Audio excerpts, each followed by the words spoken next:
Awesome. I got video and I have audio. Sweet. Happy Christmas Eve. Good evening, folks. Hi, my name is Dave. I'm a woodturner. The reason why I'm sort of semi-celebrating is that I had some issues getting things up and running. I had to reboot everything to get things to talk to each other. I had no cameras, no audio, nothing. But anyway, we'll see how well this works. So last night, or yes, I started on this guy. I've only got the one light on there. Let's see. I don't think it washes it out too badly, but let's see.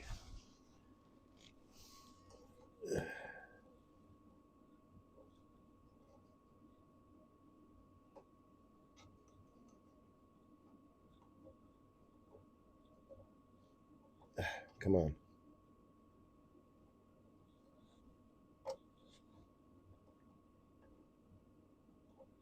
It's because I cannot see it. And I don't want to use my fingers to guide it all the way in because it's electrical.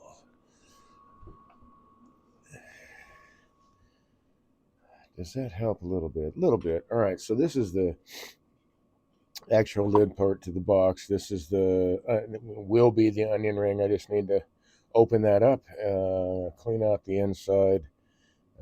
This should all be turned. I have, let's see if this will show it. I don't know. I got a really light pencil line there, but I actually scribed into the wood a line where I'm going to cut it away. And get rid of all this, and I'll have to sand that really quick. And once all that's done, just turn the bottom. This guy should be finished. And it's just this, although I think I am going to make a bit of an adjustment on this guy. But anyway, let's get it on the lathe first.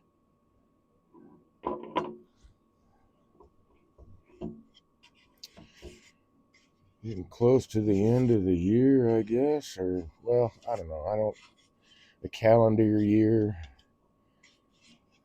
And I honestly don't know why. I can't honestly, I think I might have known why once. Maybe. But like New Year's Day is on the 1st of January in a lot of the Western world. In China, the Chinese New Year, it's a different date. And I kind of more feel like the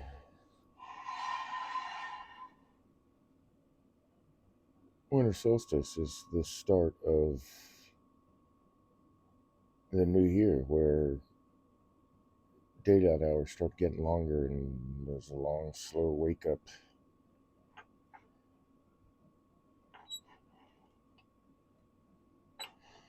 Let's get rid of this guy.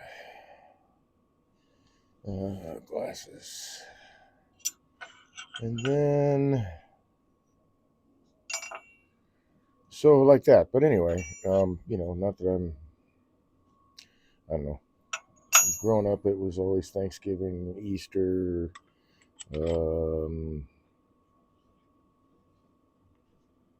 the typical holidays.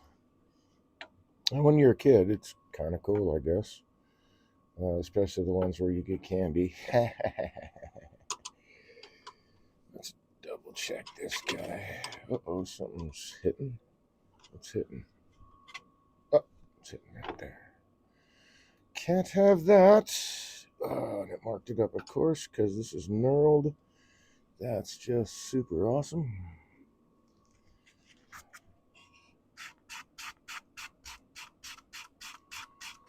Fortunately, it's just this one that I've got to sand that out of.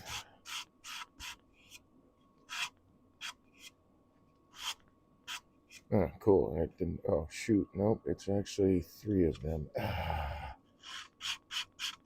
Okay. Well, it's a good thing I didn't have it turned on. I was just going to check Make sure everything cleared.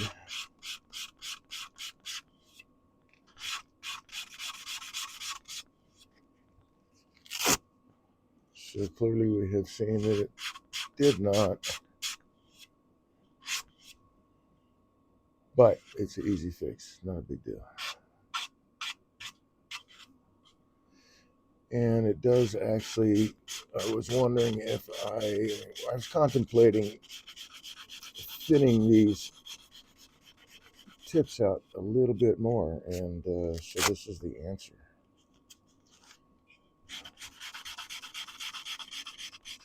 It makes you wonder sometimes, I guess, like, and it wasn't even like a serious consideration, it was just like a thought yesterday. Like, do I take these down a little bit more, or do I leave them the way they are? Because they're fine the way they are.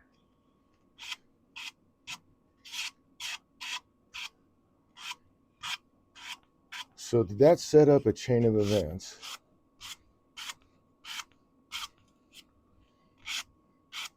Because somewhere I made the decision that, you know what, I think that's what I'd like to see. And so that caused that to I don't know. The universe is a wild place, man. Wild place. Wild and scary. Well, at least the one with humans in it. That one's really scary. Okay, so let's see. I believe I will go ahead and take this down a little bit. I want to also get a nice shoulder here. That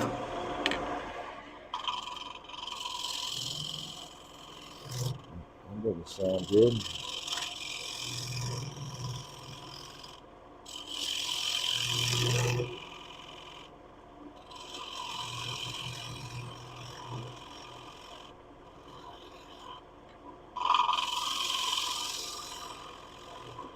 That sounds good.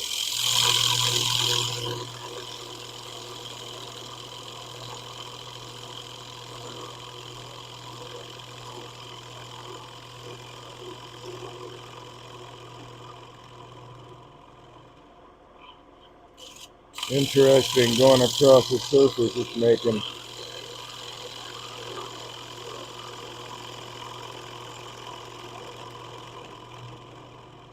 the inside of this thing reverberate, because it is hollow in there.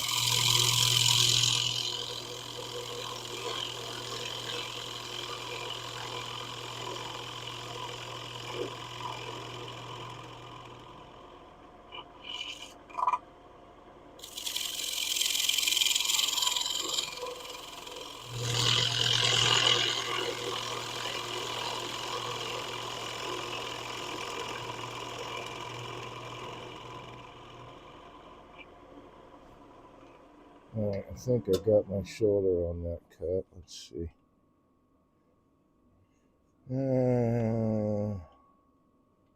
Yeah, that's not bad. I'm gonna do a little bit of this. There we go. That did it.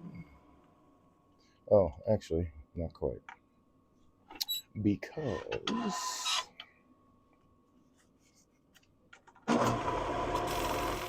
you chamfer this edge, your corner a little bit. There we go.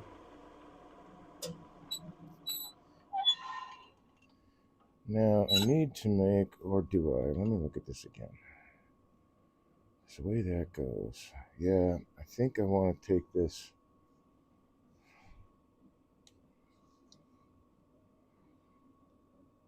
I still think it's just a little too steep, so I want to take it down a little bit more, which means I will need to resand it, but that's okay.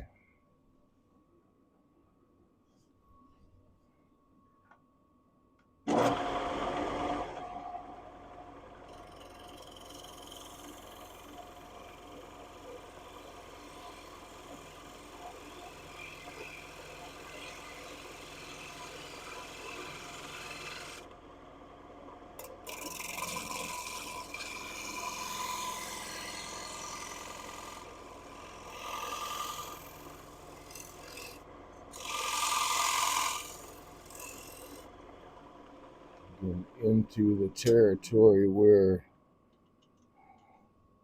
I'll have to go to my smaller gouge if I need to go too much further down.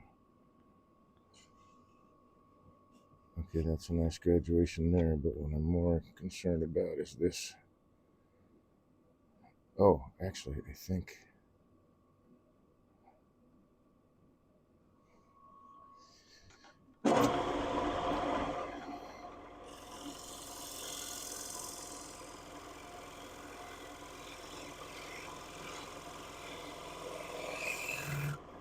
that will probably do it right there.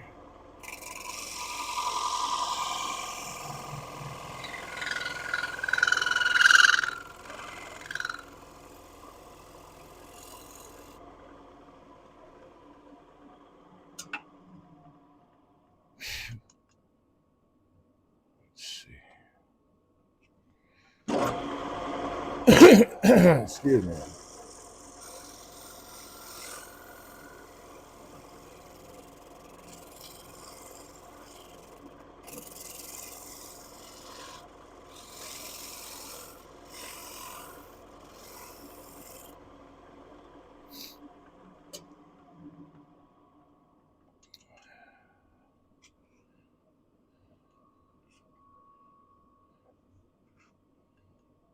It looks pretty clean, so I can sand that part now.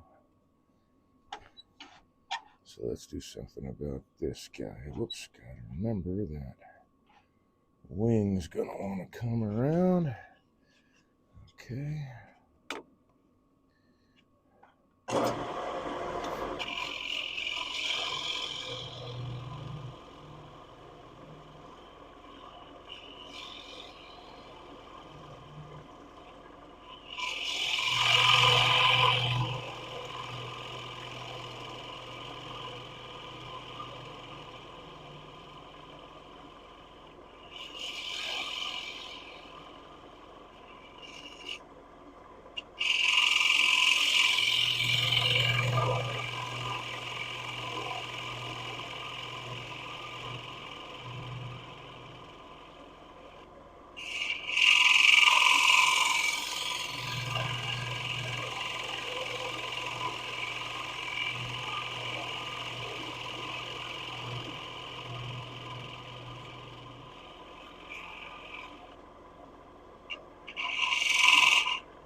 All right, let's see. Let's grab.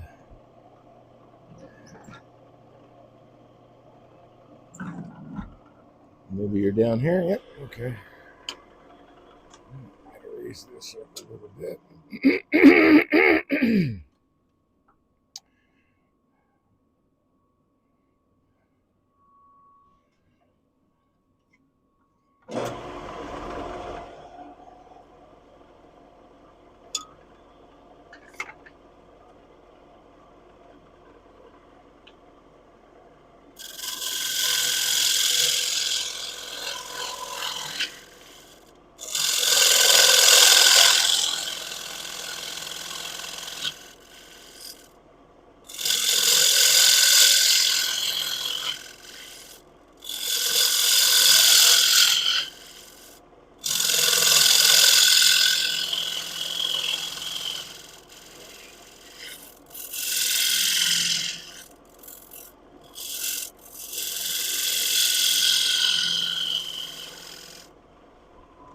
cool. That got me past the blue line.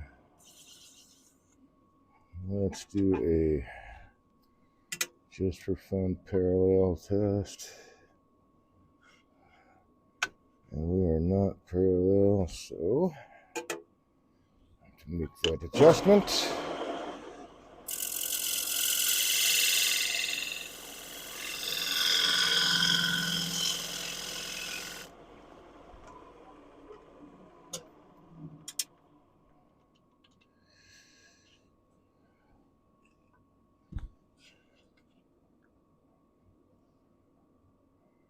There we are. Okay, now to clean out the inside here.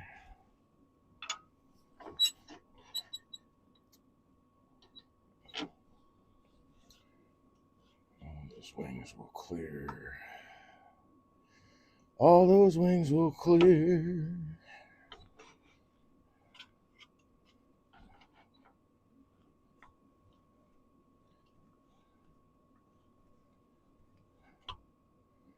Okay, so I can actually sneak up to about there. Except I need to be closer. Closer.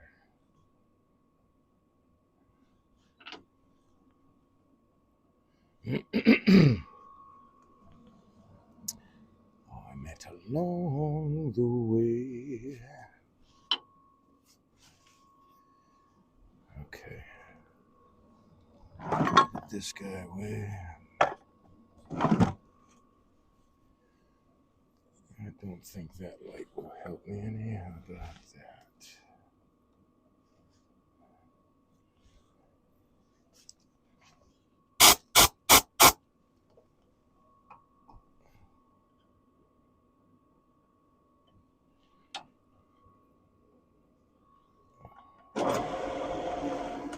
And before I do that, always good to check your equipment.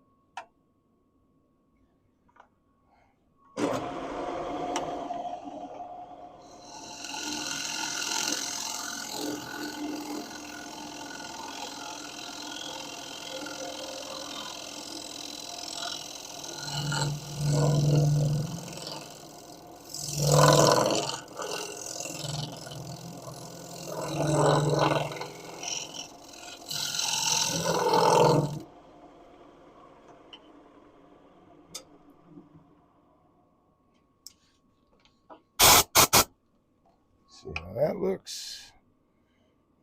Could be better.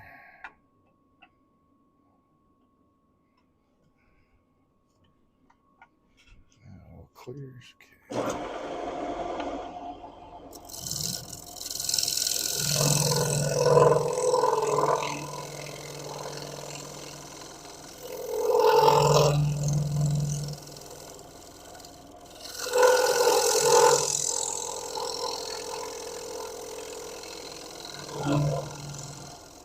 Sounding like it's cutting better now. So that it's telling me the surface is starting to get evened out.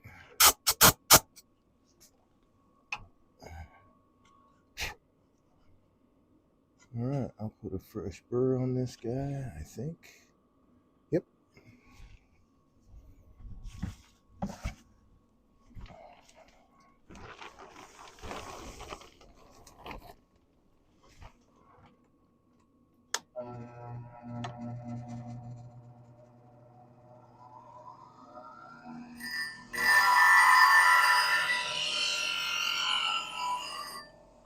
And I'll just leave that guy running for a minute or three.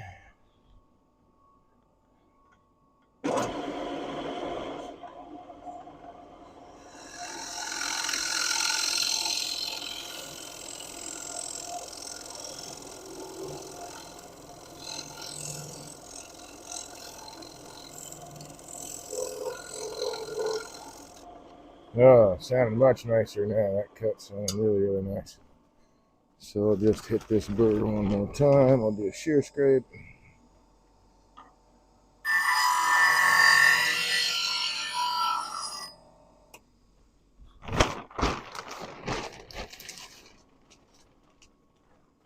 Okay.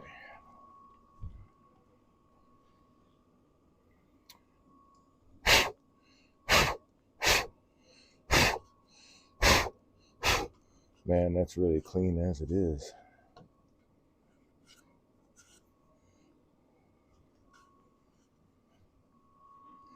Let's see here.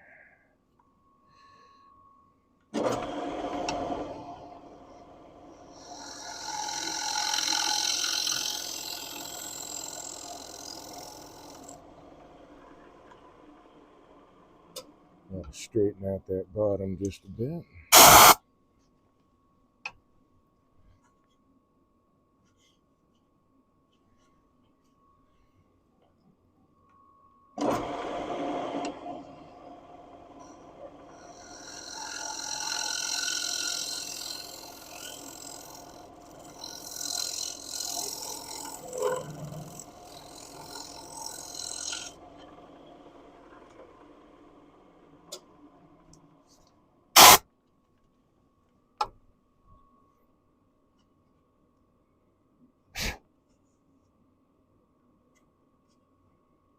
Okay.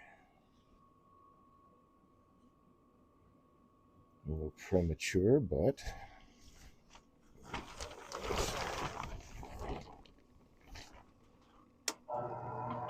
premature shutting this dude down. Still want to do that shear scrape, I think.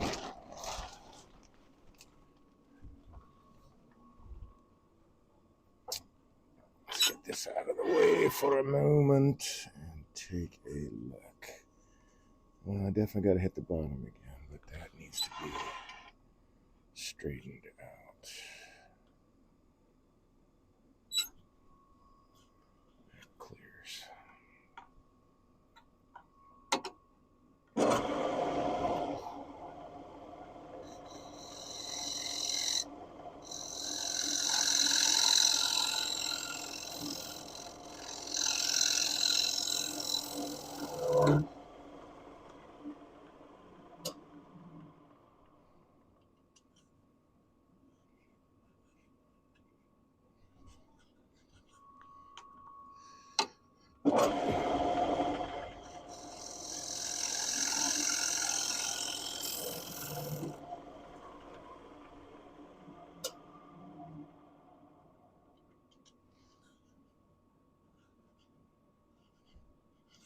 Just about there.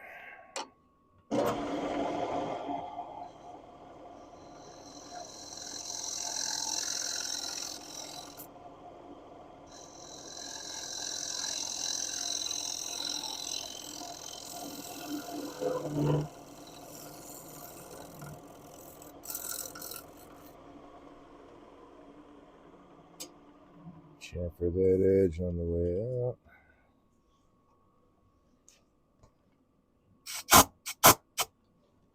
Okay.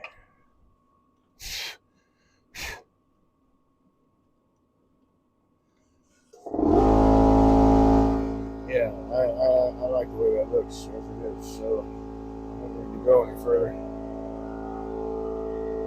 It's really clean.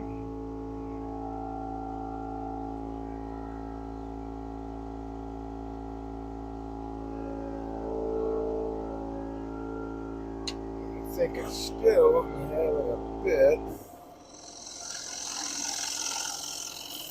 of a problem flattening out that bottom. Let's see if that got it.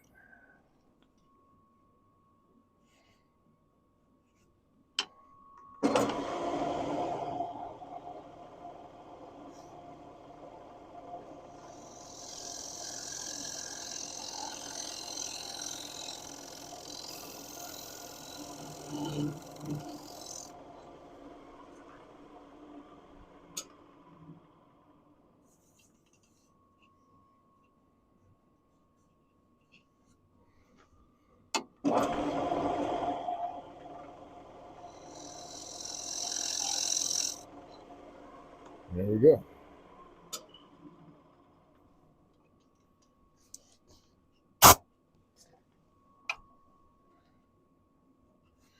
All right, so let's see. While this is still of a piece, I want to sand these two surfaces, and then I will cut this away.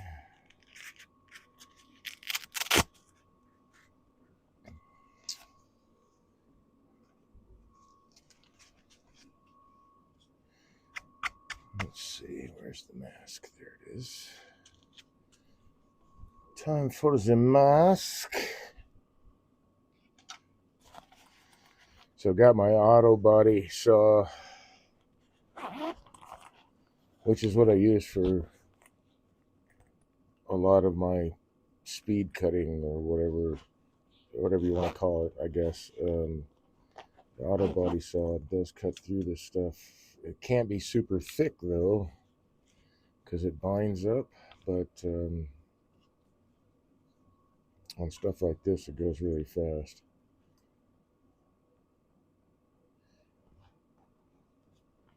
At its thickest, it's maybe 3/16 of an inch. So it should burn through that pretty quick. And I'm gonna mute the mic just for a sec.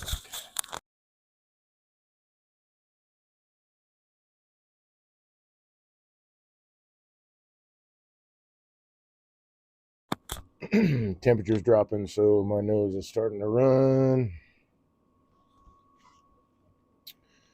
Okay.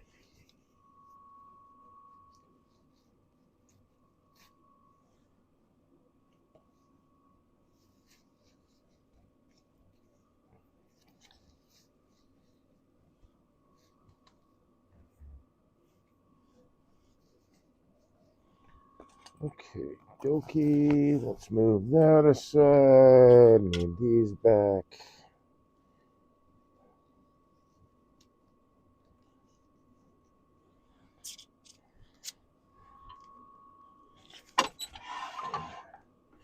That guy's toast.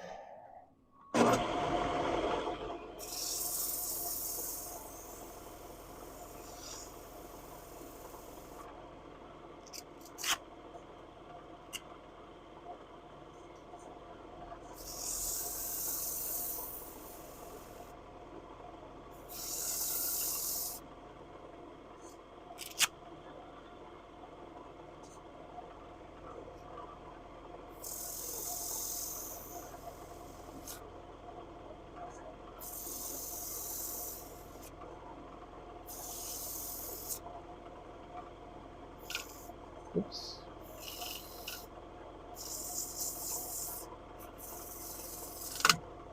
Oh yeah, that's right. It's got bark inclusion, so it'll catch the ends of any abrasive when it comes across. Got just a little bit of a nick in it right there.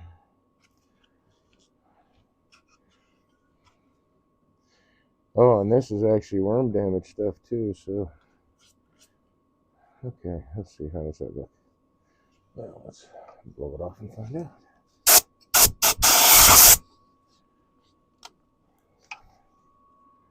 Okay, I think I will use this guy.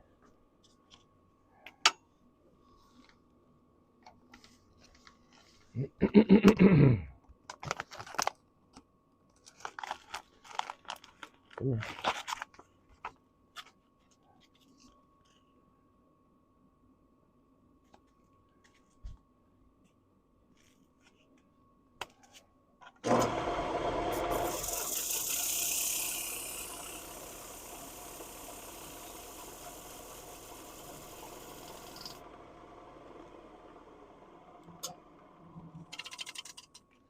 Actually, I'll take these off now.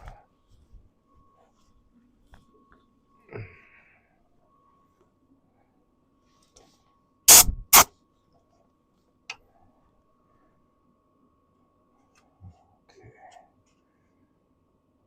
One more go around with that.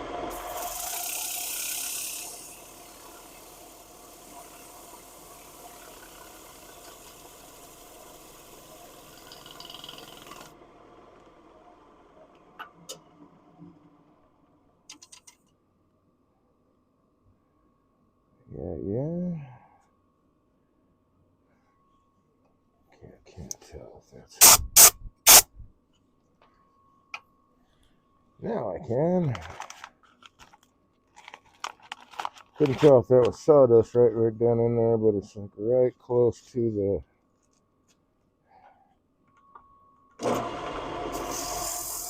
valley there.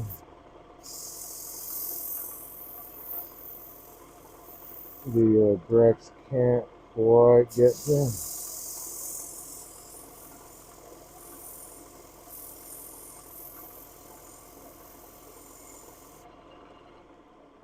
Can there. Okay. And then what? Let's take one more look here. Because I may need to come back the other way. Okay.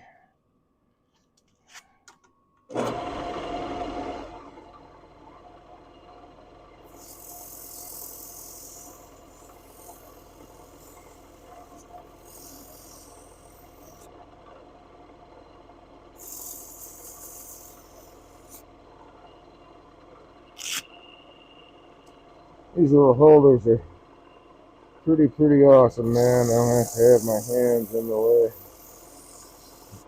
Made out of, this style is made out of pretty dense foam.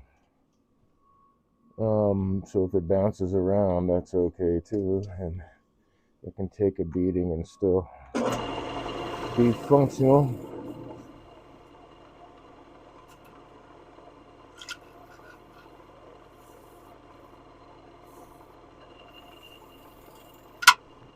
Woo! Again, that's why we're using these tools. We don't want our fingers in the way. Slipped off the edge right as that was coming in. Okay. That's looking pretty good. So now I'm going to take, let's see. Hold on.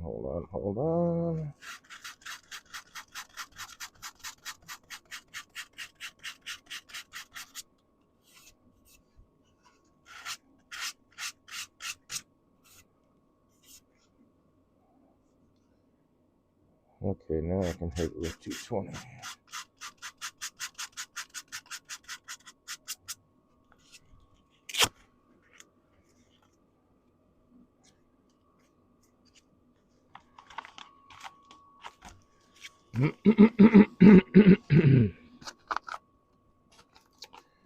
Okay, so let's avoid the holiday rush.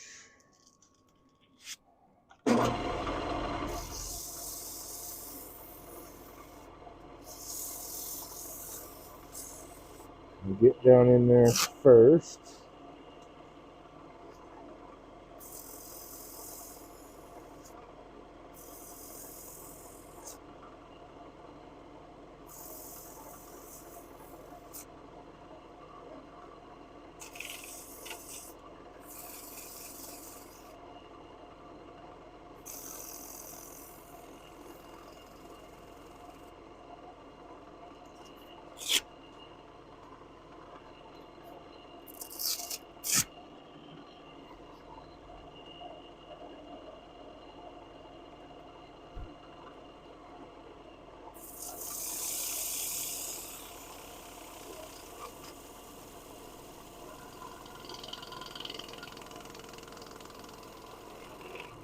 Still using a fairly light touch. These are getting thinner as it goes out towards the end there. I don't want to put too much pressure on them. They're going to start, they're already flexing a little bit just from the rotation and thickness. Although this is maple, so it's not too bad. But putting pressure against it will cause it to vibrate, and that's where you get all the weird sanding marks and stuff like that. So just keep it with a light touch, and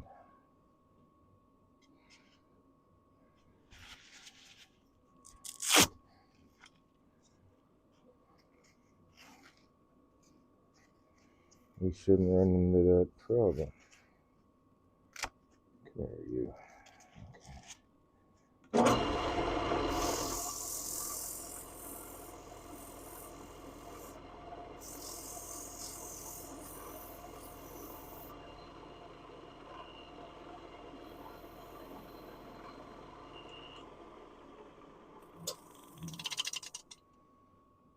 Okay. Something I need to fix. Yeah. That'll be easy. Oh, no, it's not. That is actually shit toys. I'm looking at that figure I was looking at from the side, and as soon as I come around the light here, I see that it's actually a smooth surface, and it's the tolerance of the thing. And I bet I do have a spot right here.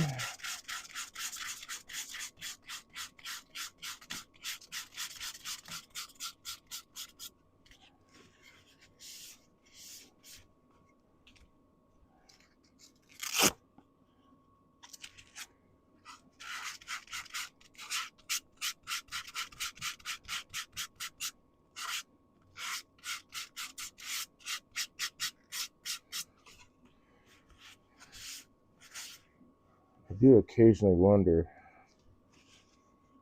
what it would be like to be able to sand with this running in reverse. Gotten so used to the fact that I don't, that even when I get on machines that I can do that, it's not something I think about. And honestly, I don't know, like, how much does it really help? There's something I guess I should check out when I'm borrowing the lathes of fellow turners that can go in reverse. Oh dear, I have sanded out my cutting line, but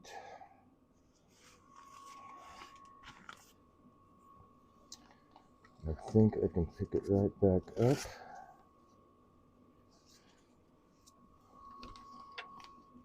Move this aside and this aside. Oh, hey, and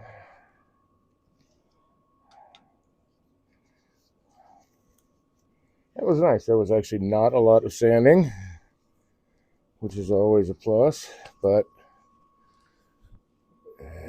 working with sharp tools and practicing while you're behind the lathe, it's like every piece is a practice piece. Sometimes they don't survive, and that's just the way it is. Sometimes they just don't make it for whatever reason, whether that be the material or the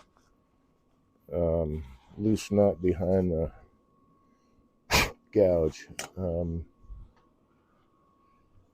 Or rather, I guess it'd be the loose nut behind the headstock, right?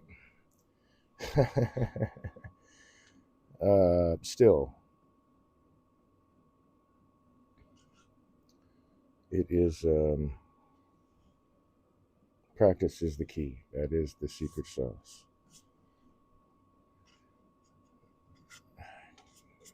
Dang it! Let me get. What do I do with it? There it is. I can see it in the light from one direction. It must have raised the grain, so the grain wants to be sanded this way. With that, so let's go to the other side of the light. Yeah, it looks really nice, actually. Let's try it with this then.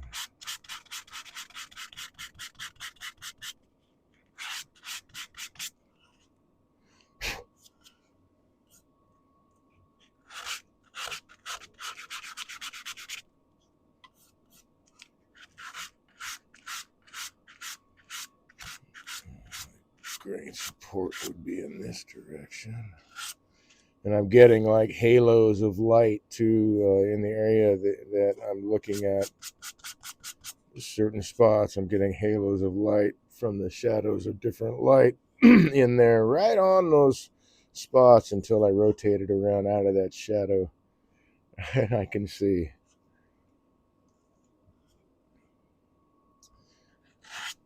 Aren't human eyes funny? Wrong direction, maybe? Let's see. Yeah, wrong direction.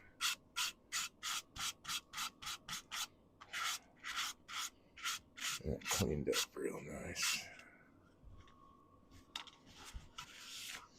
Okay, let's get this guy off here. I'm going to have to reset my my calipers, I think, unless...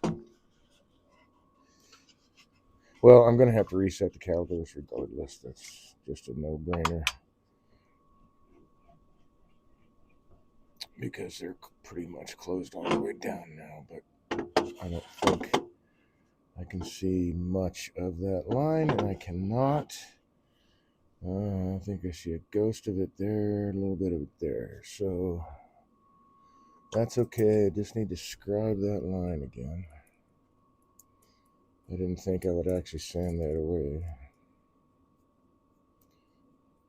Or I would have waited to scribe the line.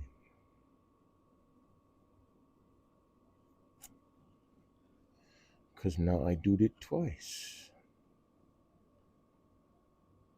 I think that was it right there. Nope.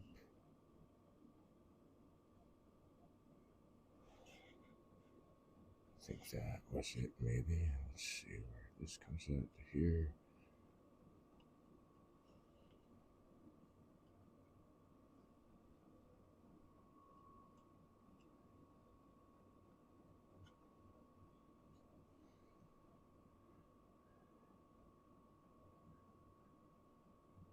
Get it right about in there. Well, that looks right. I no longer have a center point to gauge off of. Does it get rid of it? It gets rid of almost all of the, actually all of that.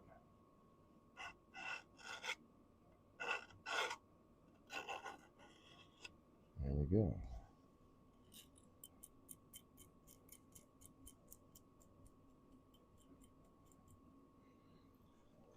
It also means a little bit more sanding back here in the back country where that point went into.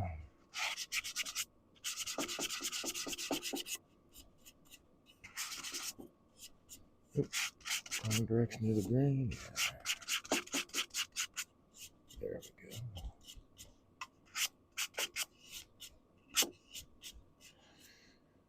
Okay, so now I can cut this guy.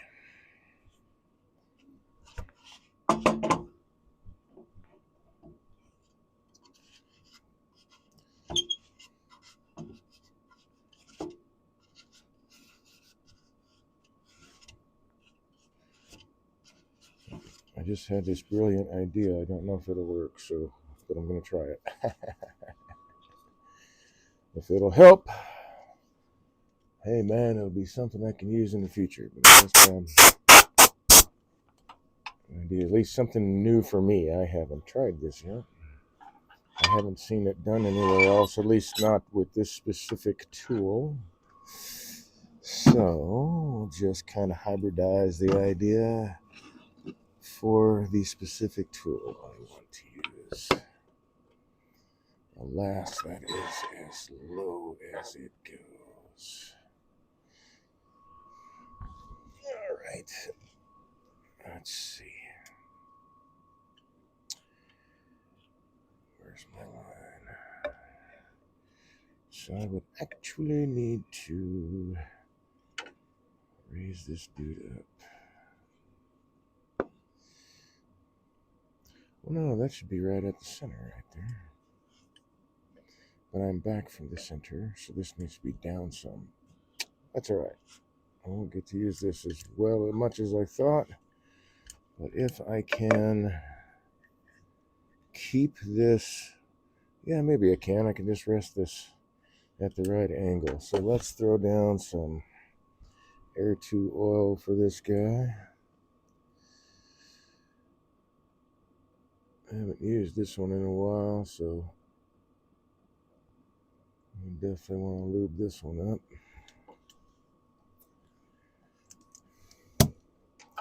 And this should go pretty quick because, again, this is thinner material and this is an auto body saw. So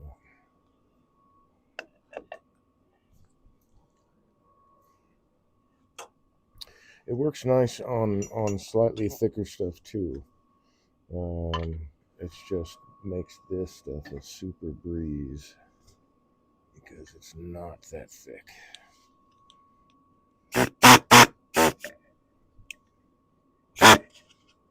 There's my line.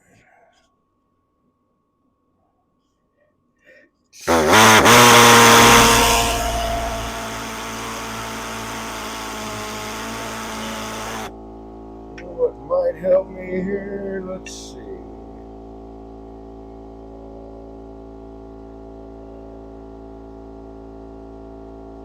Oh, no, that's not at all what I needed. Oops. Don't want that. It's throw me off here. What I do with it? There it is.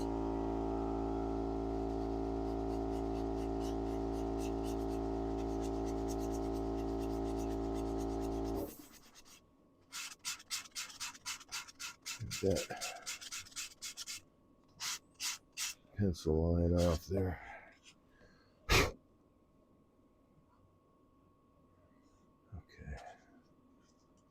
Yeah, this might just get in the way, so since that's off center, it's not on the center of the lathe where I made the line.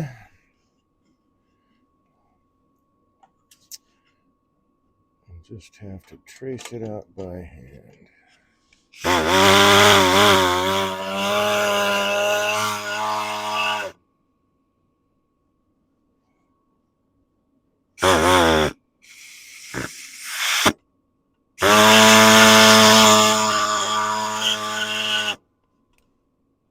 What?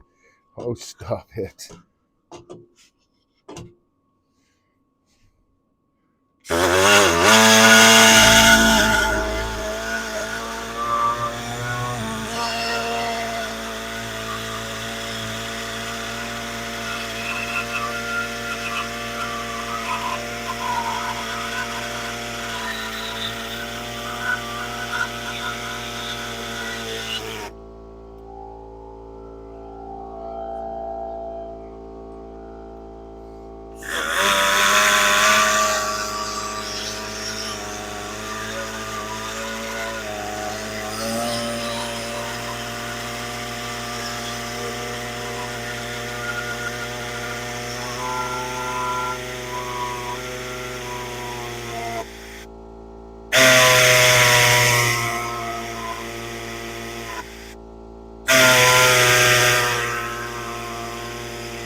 It does have a little bit of trouble in the thicker parts down here, and you can kind of see the burn marks it was getting. But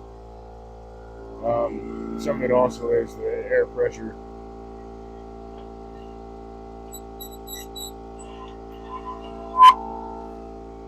Bogging it down. Once you get the idea, I can cut through all of this.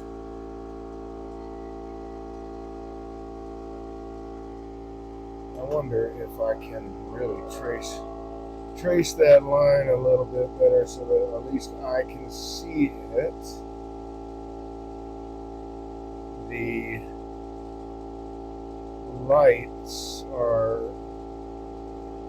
coming at it from different angles and washing out against this pale timber, that scribed line.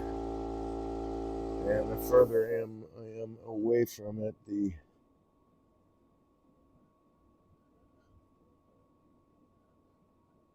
harder it is to see. There we go. Oops, don't want to lose my door hinge pin here.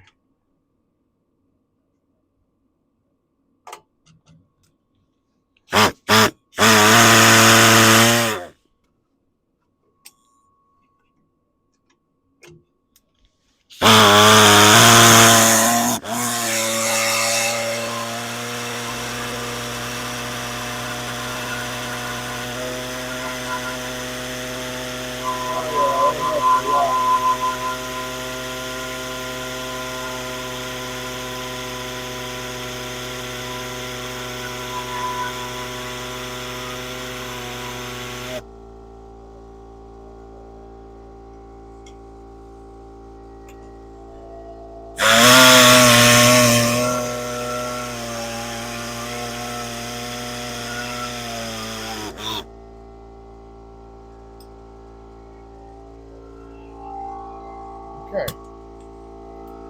And now it's just sanding down to the line.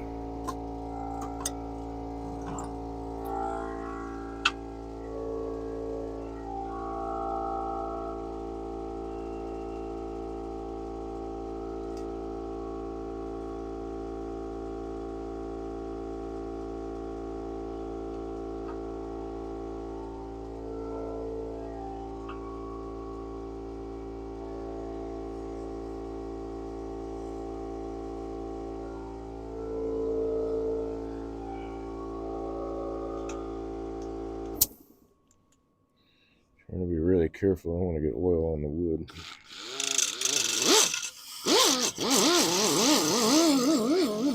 Oh, shoot, I need my mask. Alright. Since I'm putting the mask on, I might as well double check. What do we got here?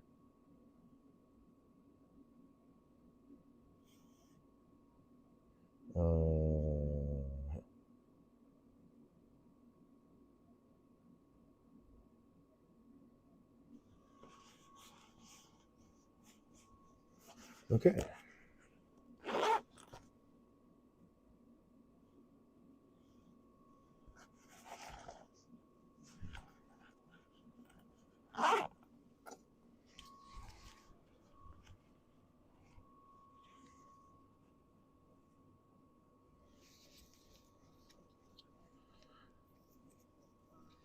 Whoops. I'm going to get the straps over my head, but I gotta get my hand underneath them instead of over the top of them so that that doesn't get caught in there. Okay. Then I'm walking around with my arms stuck to my head with a mask on my face, you know. Looks kind of crazy.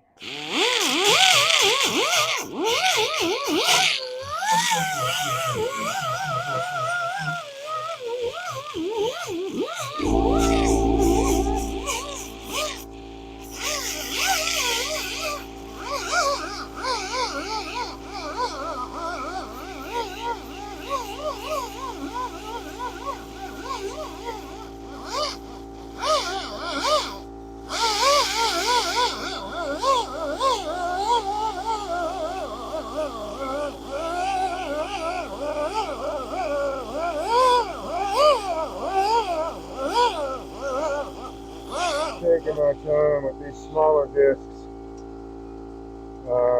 You can burn the wood if you go too fast.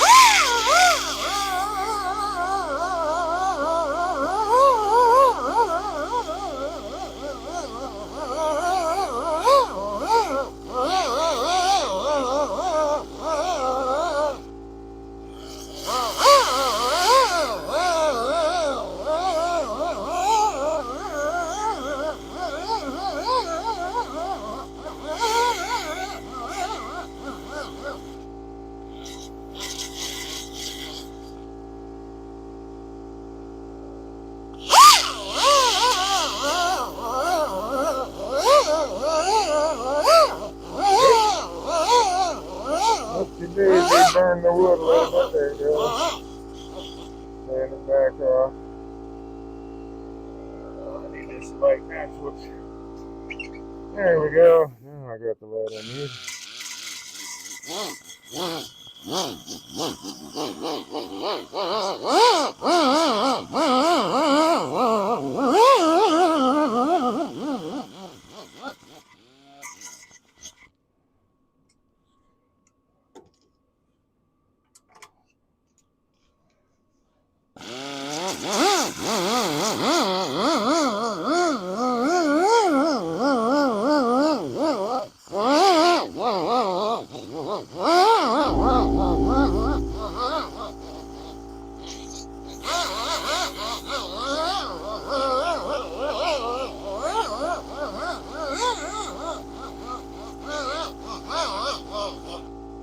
So I'll take my time now, and I won't have to go back over it to clean up the burn marks.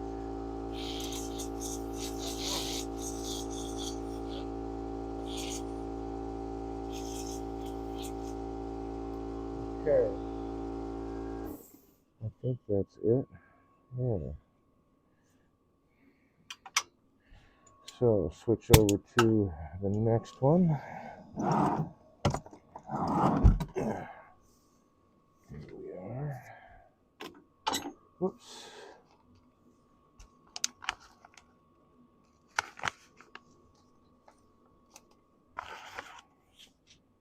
Is that going to be okay? Yeah, that'll be okay.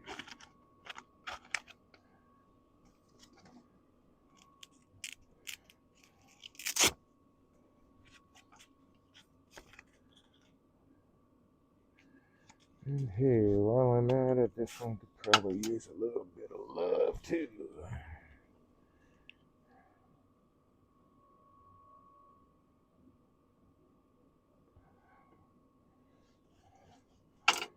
Air tool oil for everybody. Especially in the colder months because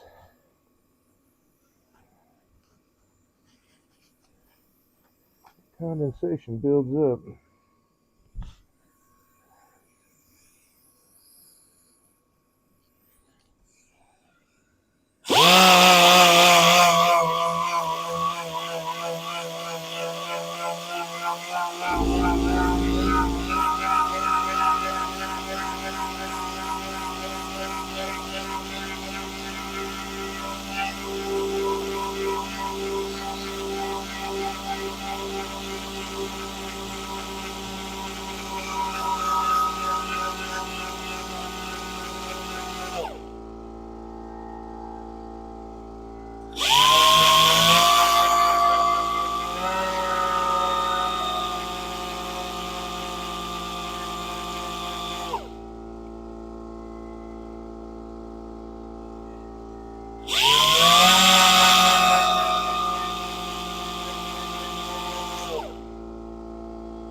Okay.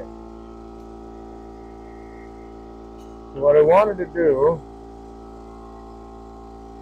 we'll leave this a little bit thicker because I want to carve a little bit into here and then expose just a little bit of this surface in the folds of the pedal. So definitely got some more carving to do.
Okay.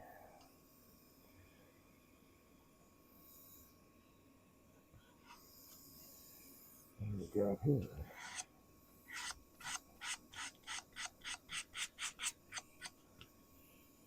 Oh, yeah. Okay.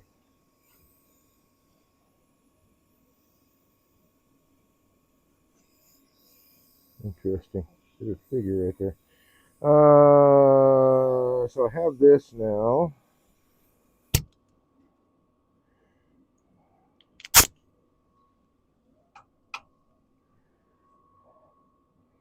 And that works. I like where this curve is going in relation to the outside.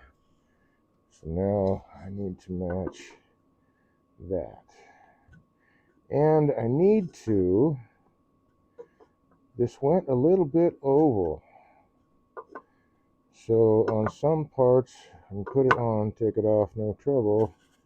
If I rotate it, it makes it harder to take off. So I'm going to say this went oval a little bit. And it's not a problem for most of the piece, but there's like, that's a spot you really have to try to press it down to get it to sit properly. So, and then even get it back off. But here, not an issue. Anyway, I've got, oh, that'll be okay. Okay, so I need to do something about this guy and that guy. I don't need my mask for a while. Hey, I can take that off. Put that back in its bag.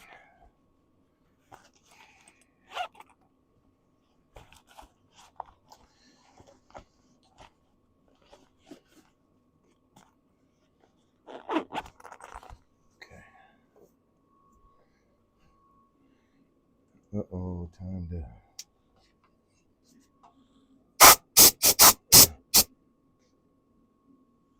Nighting Man 122, Try Ray Ray, Just Joe. Hey, Just Joe, how the heck are you, man? And Mav K14, welcome, welcome, welcome, welcome.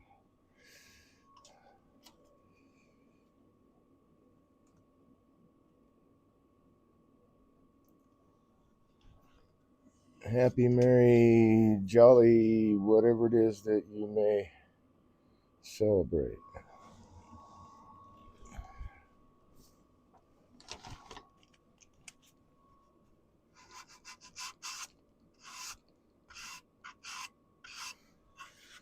There's nasty, pernicious, sharp lines and corners. Well, sharp lines aren't a bad thing necessarily, but the corners, not so nice.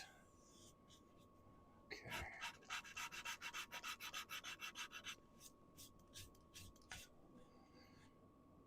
Yeah, I think that, in fact, I could cut that one off too, and it would just be the two, which wouldn't be a bad thing. That would look all right as well.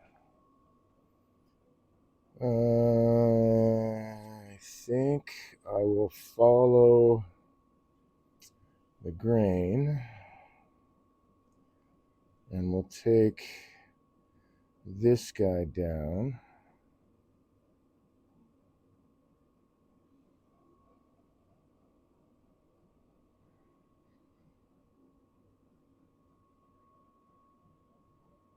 Which means I want to take this guy down from about here. Come on, get it, get it, get it. There we go. To something like that.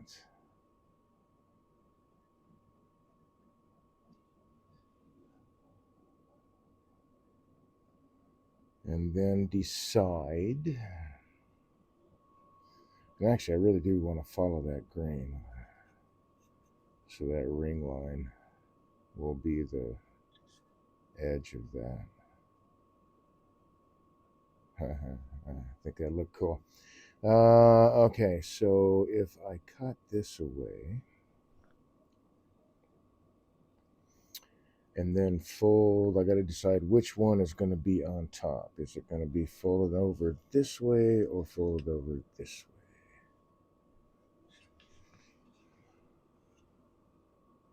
You know what? I'm going to go with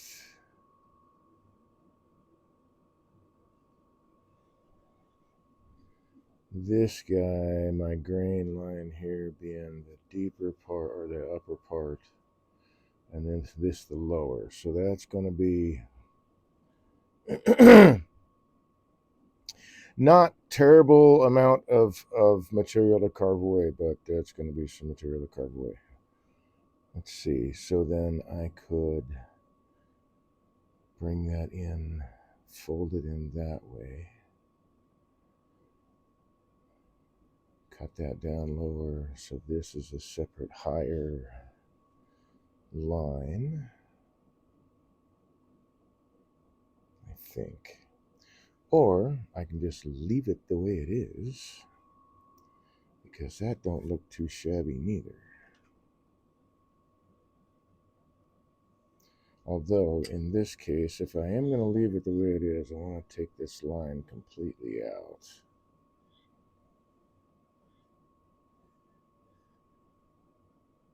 Or do I? Do I want that definition? Yeah, you know what I do? I kind of want that definition of that wing. So scratch that idea of removing that. So if I was going to leave this as it is, without doing any carving, this looks fine to me. So we'll move on to the next piece, and I can make that decision later.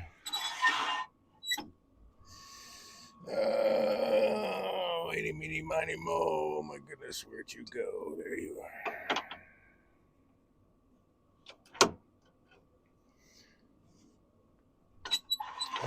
Let's see, I still have my...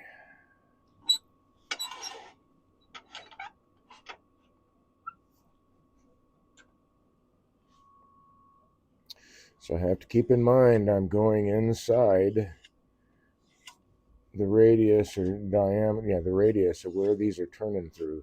They're turning through this entire radius all the way out to here. So I've got to keep that in mind when I'm turning. I want to get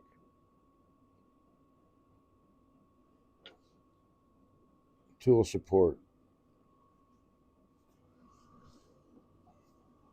I think I'm probably too low for this guy. Maybe not. And tailstock support while I'm at it.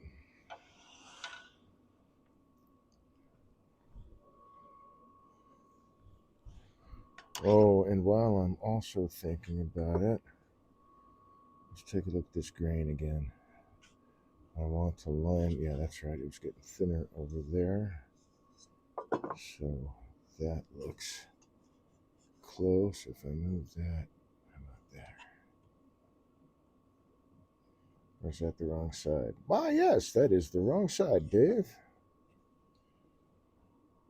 There we go. That looks better. Yeah, looks fine. All right.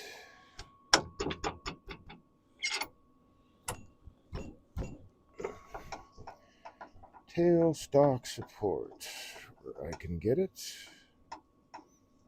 is always a plus.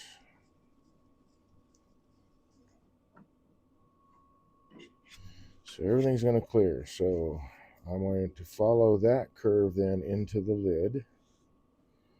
I get that filler. I will move him out of the way. And then I have this filler.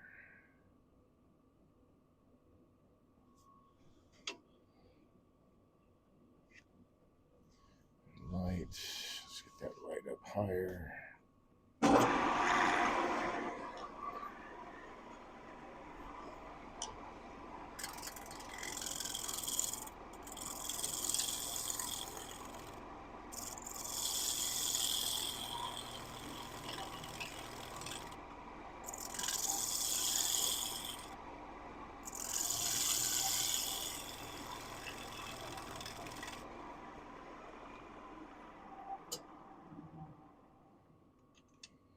Okay, that'll do. I think right now it'll do.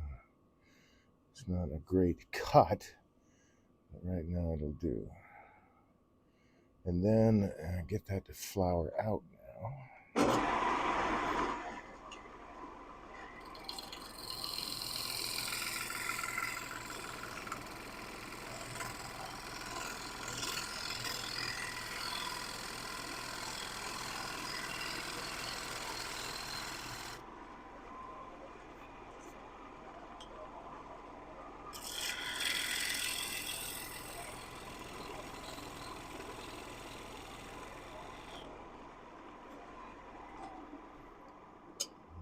come out some more. Is that going to be okay?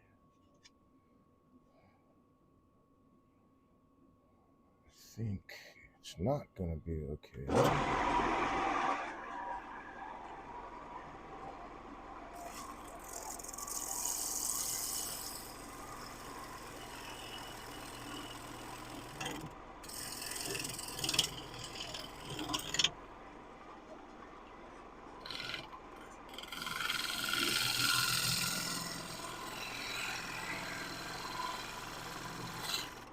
I don't have to turn the whole lid this way.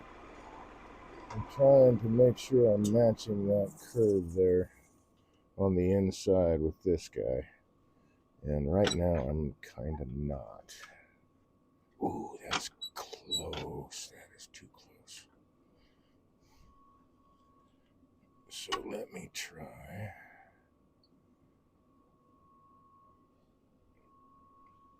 It's not going to move. It's not going to move. Everything clears. Okay.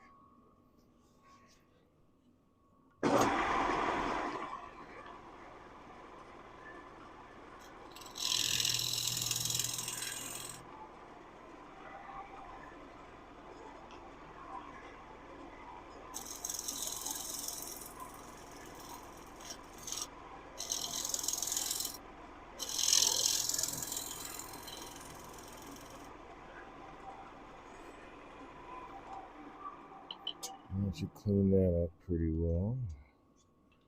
Yes, indeed. Actually, what I need to do, let's see. Can't get in there yet. I need to get in there like that. And I think because of the angle of the dangle,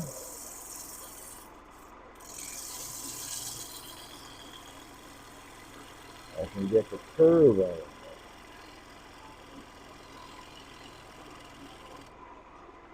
Oh yeah, I think I'm just about on it.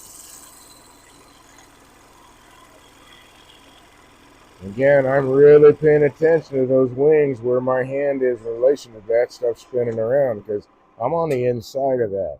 So again, pay attention to what you're doing at the lathe. You are responsible for your own safety, health, and well-being. Don't attempt things you are not comfortable with until you feel that you have enough skill to attempt it. But don't just emulate what I'm doing. This is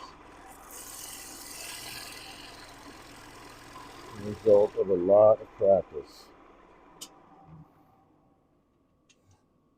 Okay, that'll work right there. So now I can take it out of this.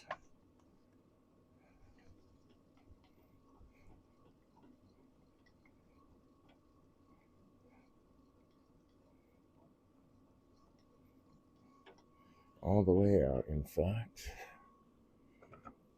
Get rid of the elbow poker guy.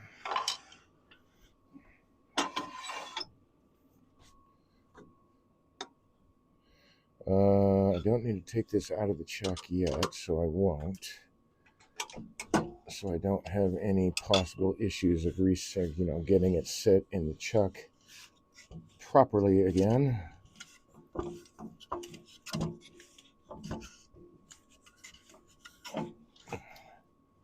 So let's take a bird's eye view without this light, though. Okay. Yeah, that looks kind of nice. Interesting. That tri-corner, so I don't know, I may give a little shape there, maybe not.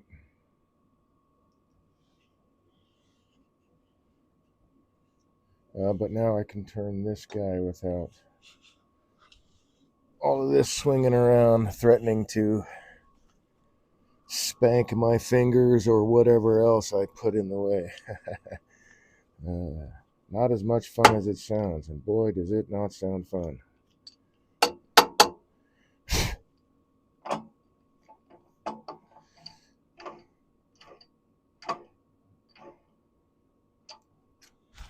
Okay. So my idea with this guy, I want to finish turning the inside here. But my idea with this guy is to have which means I'll have to carry this further in. I want the curl of the top of these pedals to be really close to the center, and I'm going to countersink a hole there to set a finial kind of down inside it. I don't need this key. I need a different key. Different key. Where are you? There you are.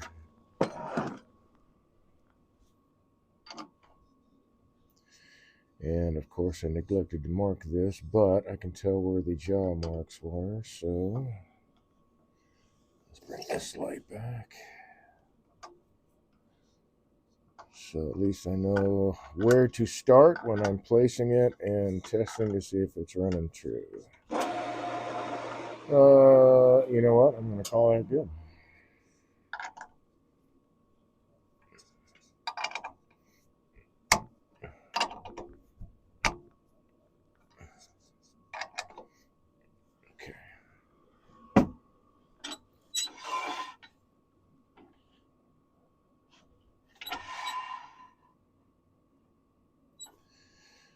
Okay, so for this guy, I am definitely going to...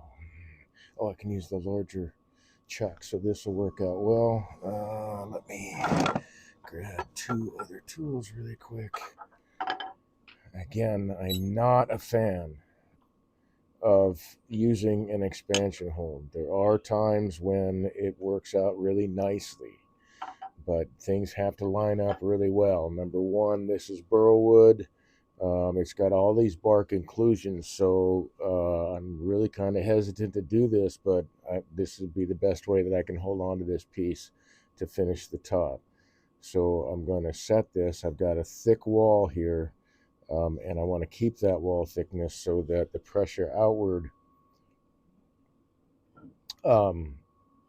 has enough resistance inward pushing back that it won't split the piece. Let's bring this guy back. You can stay there. That guy goes. So first thing is I want to drop that. And my tool wrist is locked down.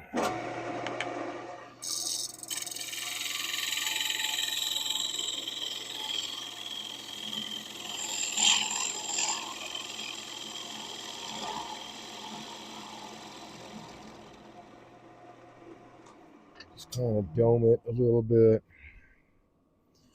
Oh, nice cut, man. Shoot. It looks like I don't have to put anything on that. That was a nice cut. All right. Let's see. My wall thickness here. I can put it right down there. So I think I'm going to put it right down in here. Yeah. Where I need to hold on to this guy. Because I definitely want some wall thickness on this, since it is that heavily bark included burl.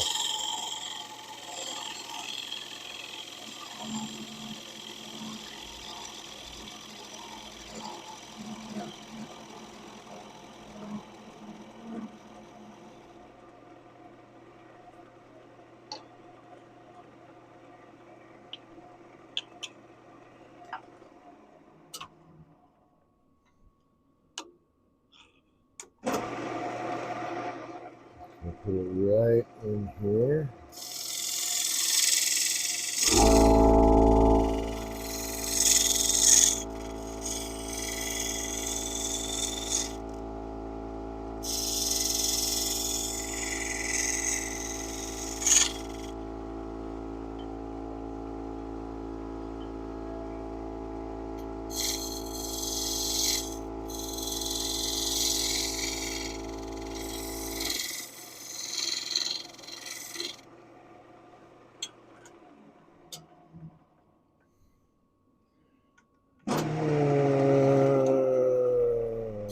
just bonk the camera with my big head. There we go. That's what I'm after. Yeah, that's not too bad though. So let's do this. And I didn't bonk this one, so it had to have been left that way from the last time. Sorry about that. Okay, so that'll work.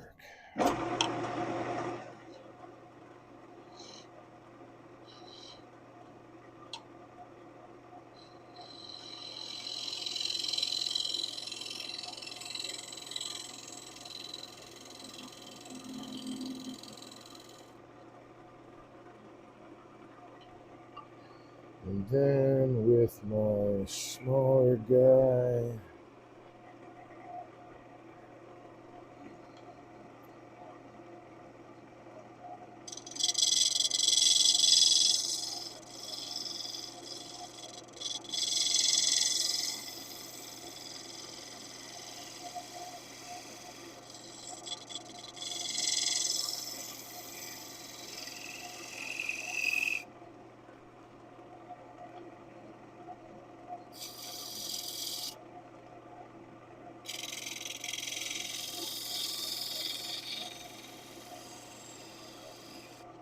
we'll turn that into a feature.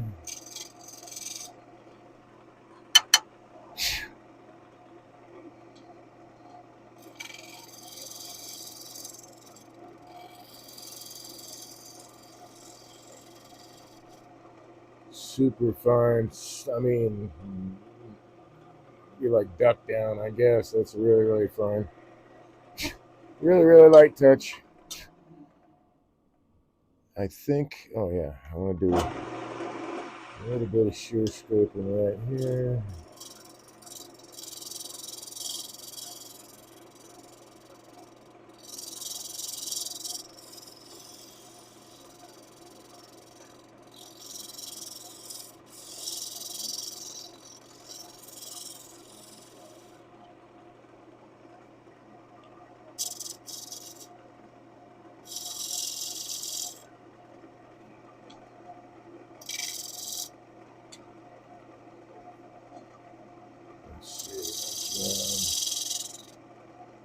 This over.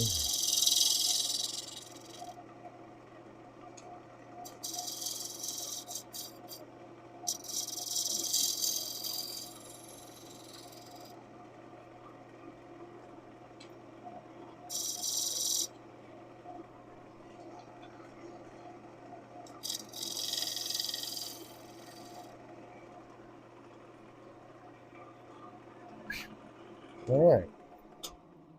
So that's pretty much all I need to do for the inside. Although I think I'll dome that a little bit more.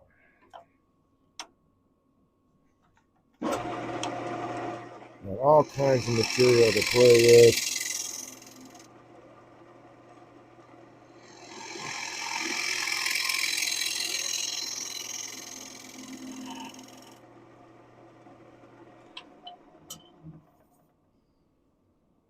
Yeah, that looks nice.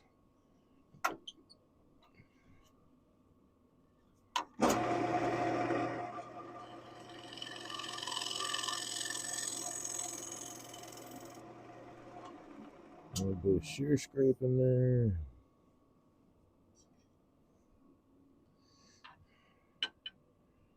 Where'd it go?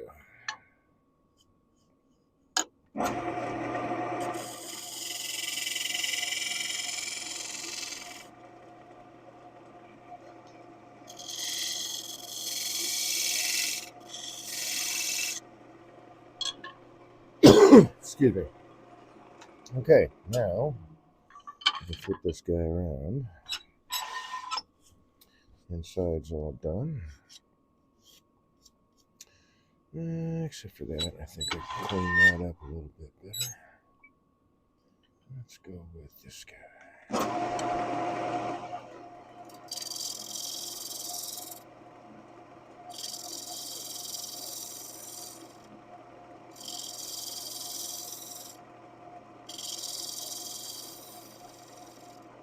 go.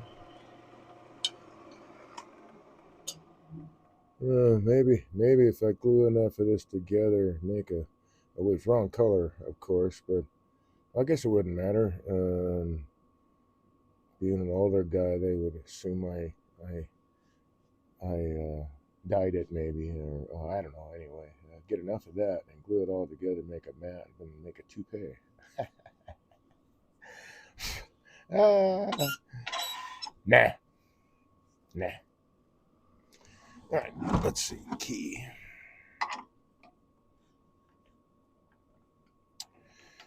Okay, moving on to my least favorite hold.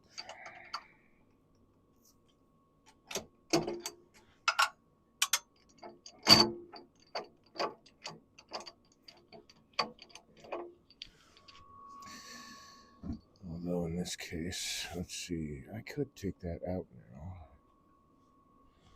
Put this guy away. I could use this other chuck on this too. Nope, that's not. That's not. All right, put these away. And I found I have some Jatoba behind me on the shelf that I think I'll make the finial out of. I think that'll look really, really nice with this maple. Combination maple stuff. Okay.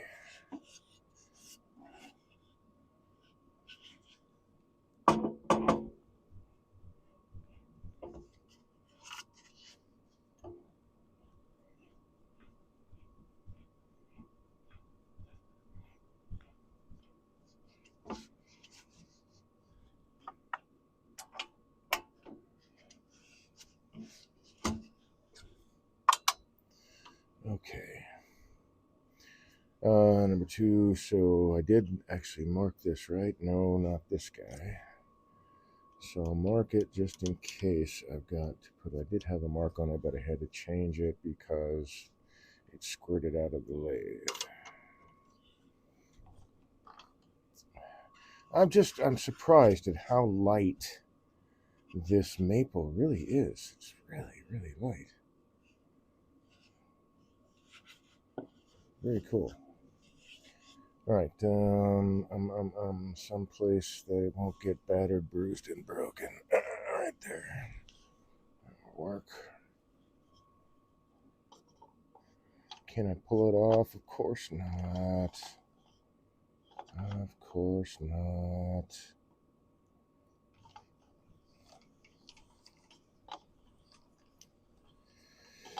All right, let's do this.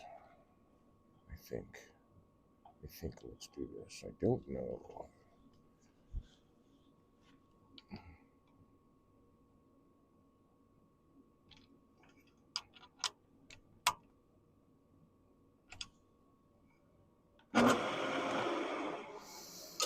Okay, well, for that guy, I definitely want to have. I was going to go without tailstock support, but because I cannot get the jaws to hold where I want them to, got them holding somewhere else. It still has a good solid shoulder, good 90 degrees. It was the original place I was actually going to hold on to this thing.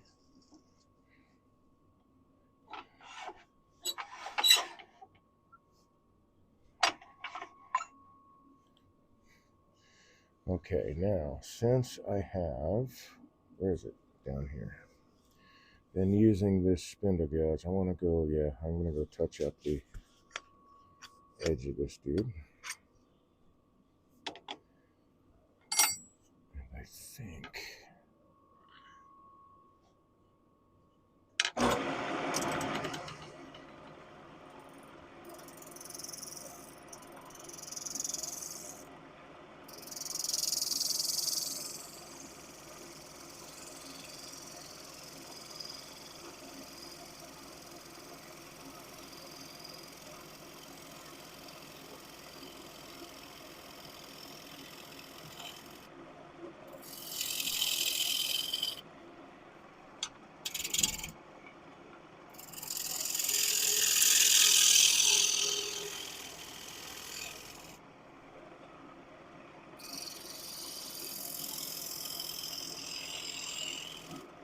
at least do a little bit of turning with that.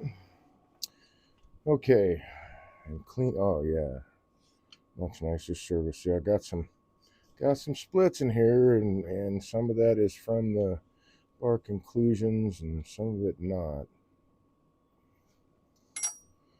Actually, I think I can take. Oh yeah, right.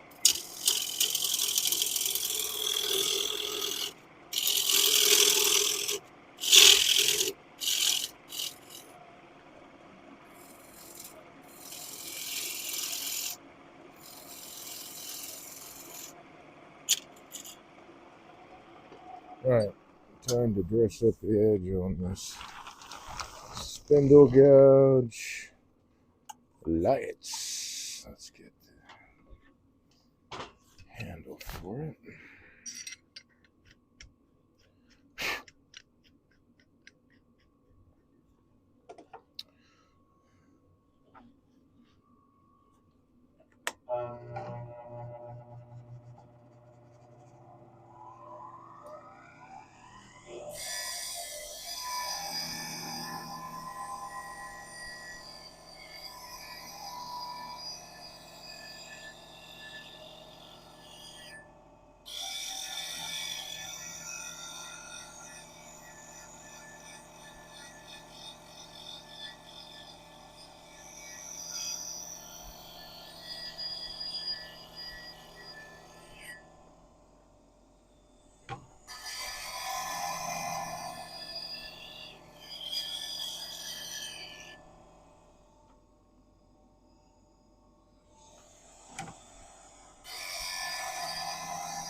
Sorry, I guess I'm not talking much. I'm just paying attention to my grinding here.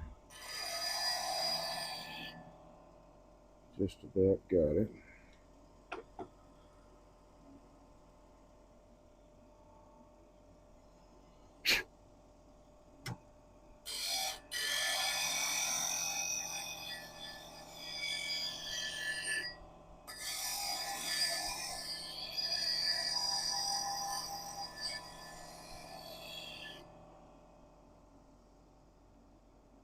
Oops.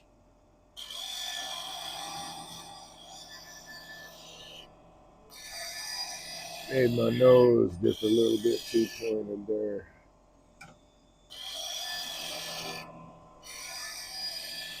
For my taste, anyway.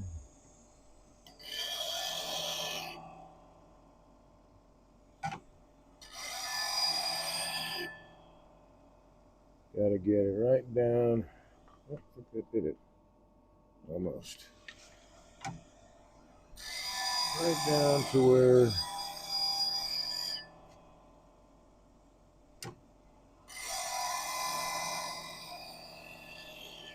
the nose is as wide as the bottom of the flute.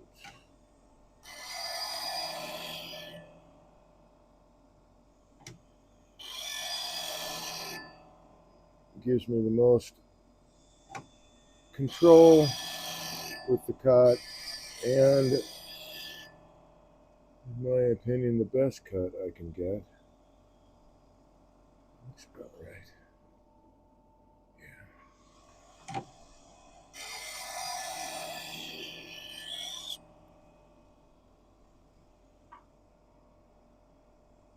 Okay.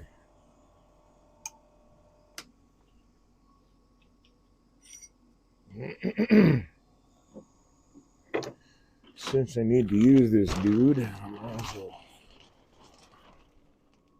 redress the edge and get her ready for service. Alright. 940. Not bad. Not bad. Okay, let's see.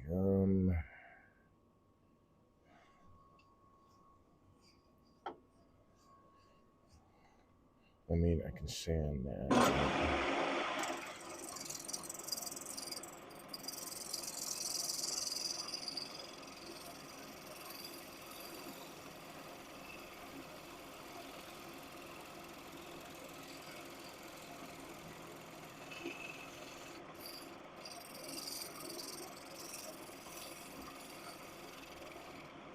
And I'm going to apply some adhesive.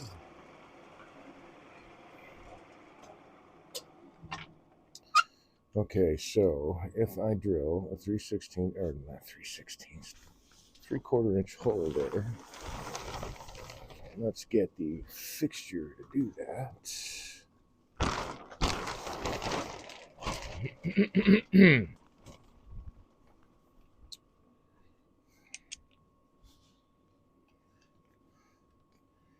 And I'll grab a Forstner bit.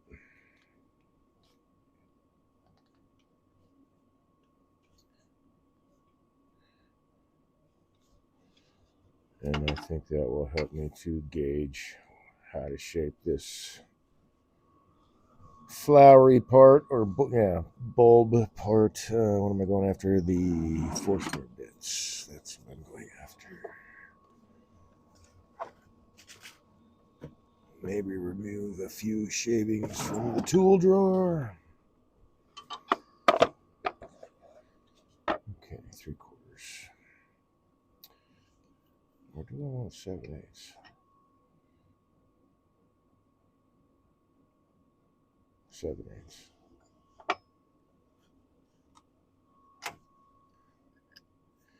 Oops. Don't fit in there yet.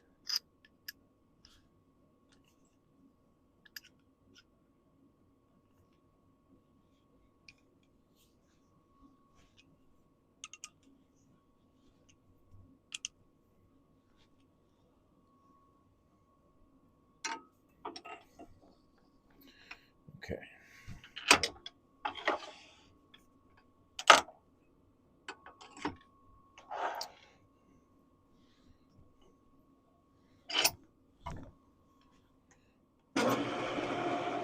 So I want to inset this, but for me it's not. I think they're going to see the entire finial. You know what? I forgot to mark the bottom. Darn it. Well, let me take care of that real quick.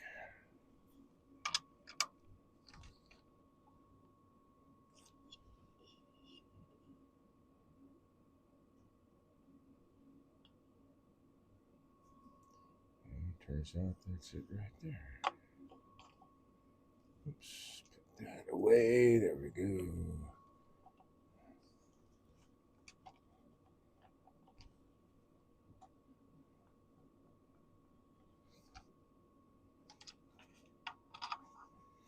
Something tells me that's not right.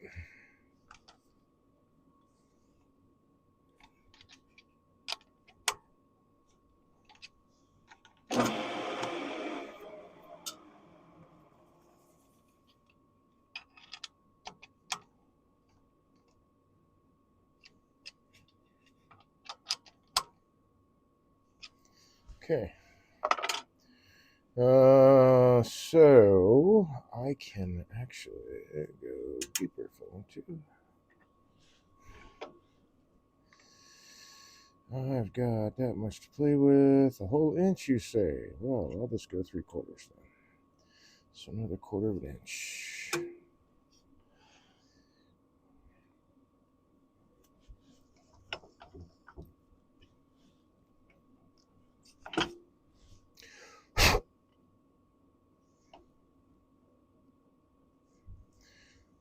Let's go off of that guy.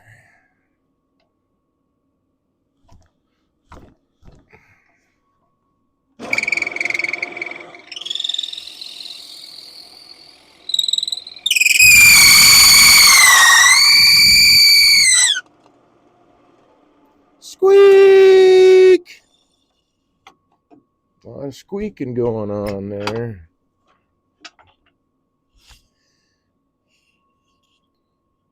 That'll do. And then I can plug in, where is it? There it is. So that is exactly 3/4.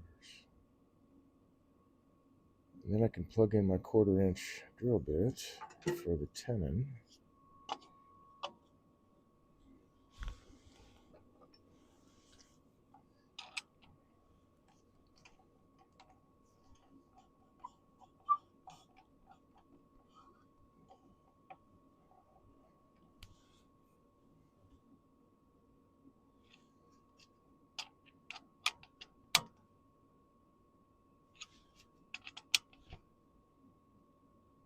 Still running true, yes.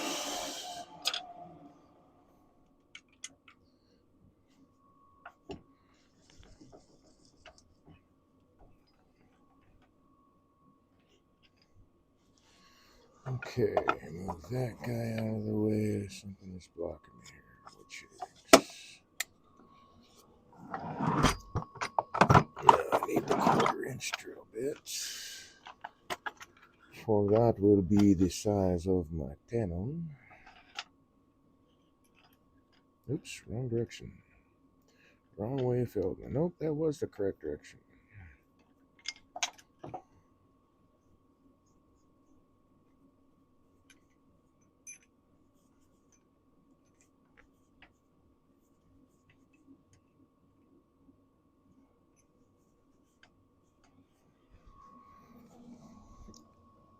Oh boy.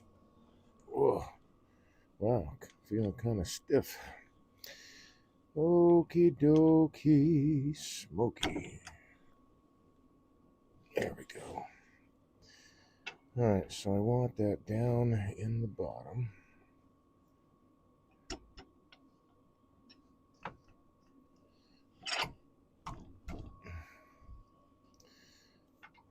And we'll drill that dude. Actually, I want to set that on the magnet. 1/4 inch.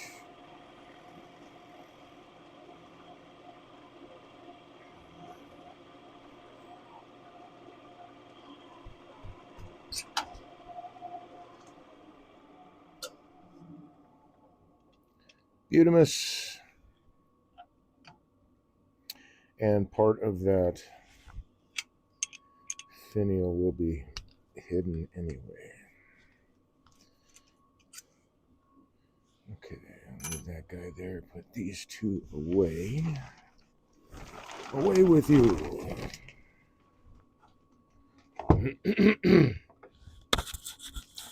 Oops, gotta dim the mic for a second.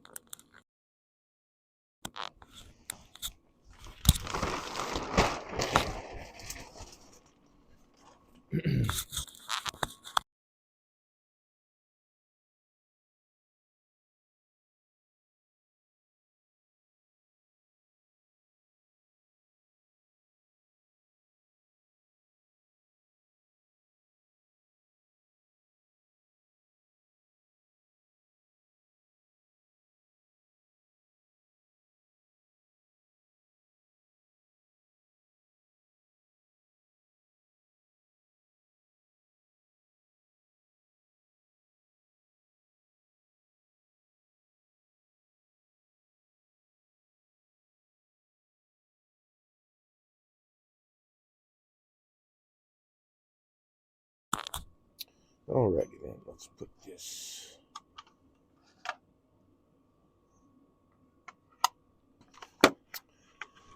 back in its place.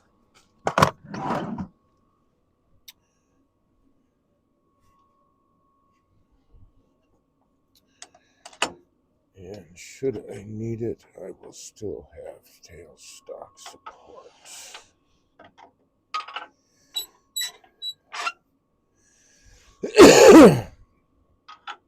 You know what? I think I'm going to use it as long as I have it.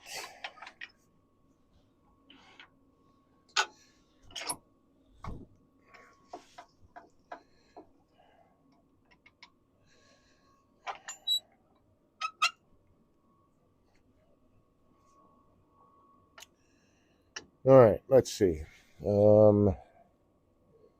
don't think they have to have a super crazy curl to them. I have no idea even what I'm turning at here. What am I turning? It's 600 RPM. I'm not turning very fast.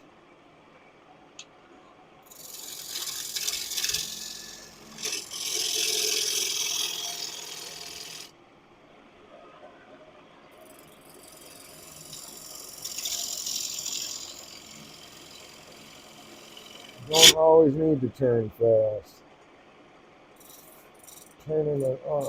Turning faster doesn't mean necessarily that you're going to be a better turner by turning faster at a faster speed. You go with what you're comfortable with, not what someone else is turning at, because ultimately it's you and your machine.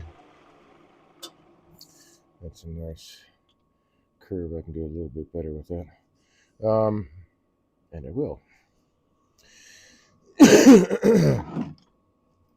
But it's, the practice, and oh, did I mention the practice? I want to freshen the burr up on this guy too. If I can, I need to unhandle this guy actually, so that I can use it with the, either the Jimmy Clues dude, which means I'll have to get a different insert, I think it's called, or order a different size anyway. I don't know. I'm sure this is not a. I'm sure this is flat stock that this was made out of, uh, not bar stock, since it's a flat dude. So the tang on that is probably also flat, which means I'll need to have the right size dude to hold it, of course.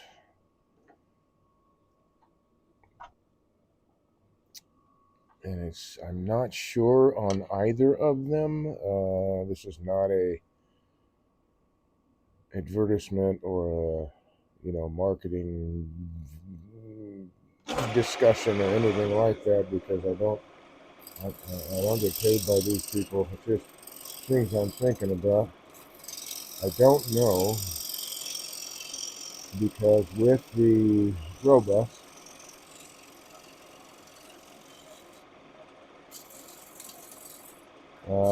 we just have to get, according to them, the correct size collet for the round stock that it would be, and it would hold on to it okay. Which I could see the little teeth going around the flat stock, the flat tenon, and then surrounding it around those rectangular corners. I could kind of see that. And then the Jimmy Clues is it's a different insert, I think. In any case, it's getting too short to use on my grinder bench, whatever they call that little bench thing. Ultimately, I'd like to swap that out and change it and get one of the semicircular ones that, like, Stuart Batty sells. I think he's not the only one that sells it, but I'm not positive on that either. But I think, and we got to talk to him about it at length, Stuart Batty at length, at the Tennessee Symposium that I got to attend. When he was demoing in there, and then of course get to watching music. So I wouldn't mind having one. I can't really modify the one I have because of the way that it's cast. Anything I grind away is going to take away where I need to grind away. Will take away from structural integrity. So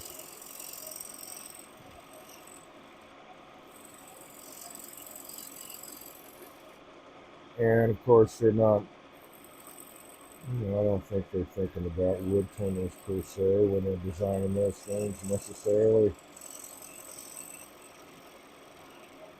Mostly flatboarders that use those grinders for their tools, which is why the benches and the the steel, the whatever the rests, the flat and rectangular, whatever that normally comes with the thing, the grinder. Okay, do a little shear scraping here.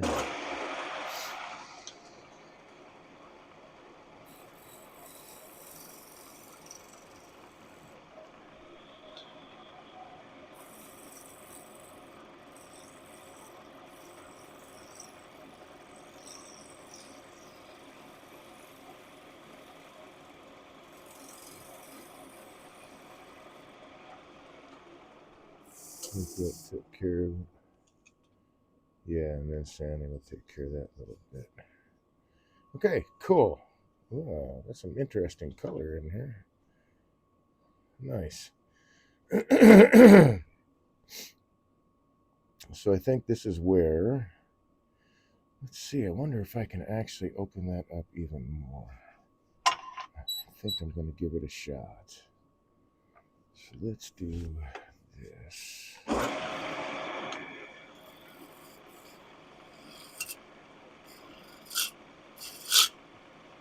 Or not. I suppose I can do it this way.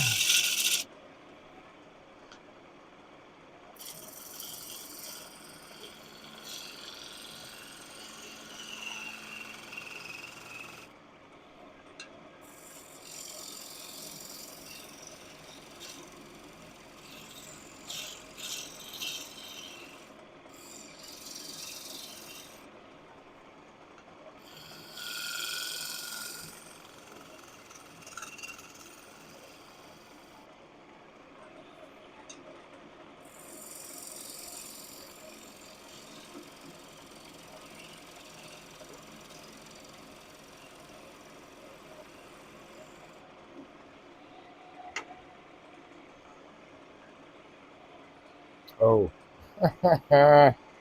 Well, I adjusted, but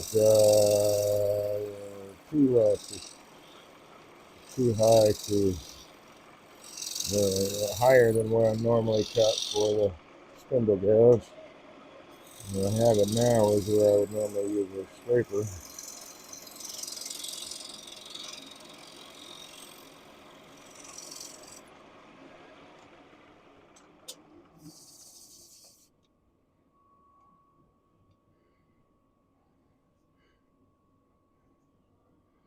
I'm not convinced. Not convinced. Let's see if I can do this. Now it's at the right height.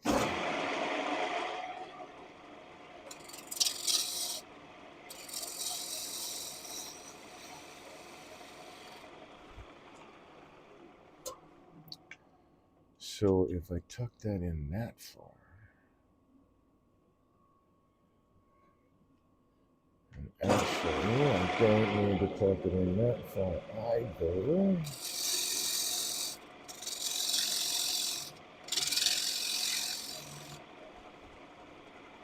That would do.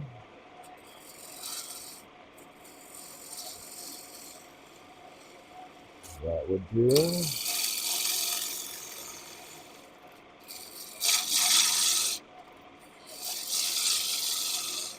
That might do.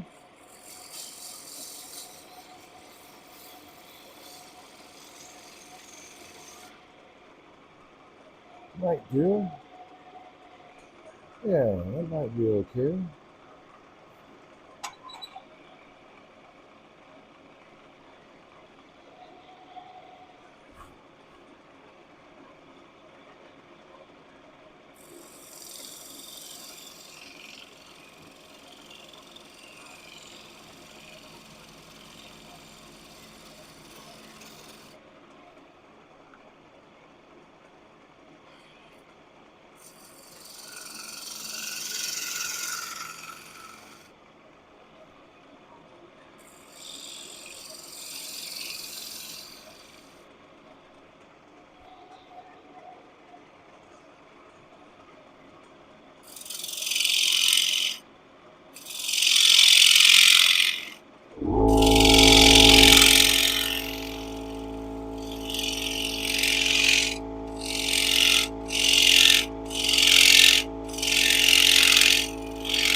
Surprisingly, still doing all right with the day.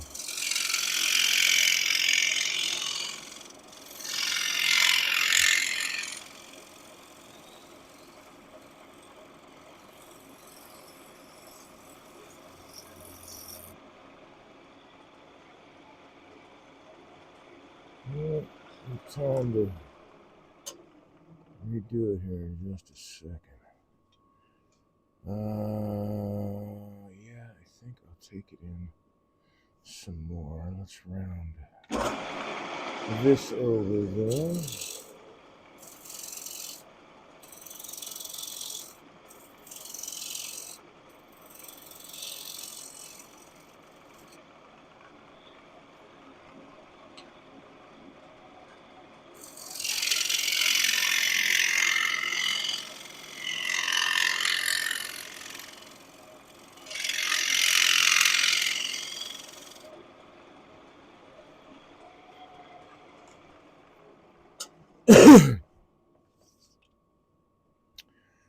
Okay.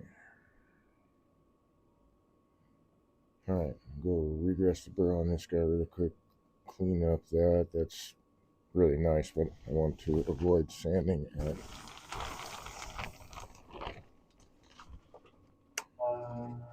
anything less than 220.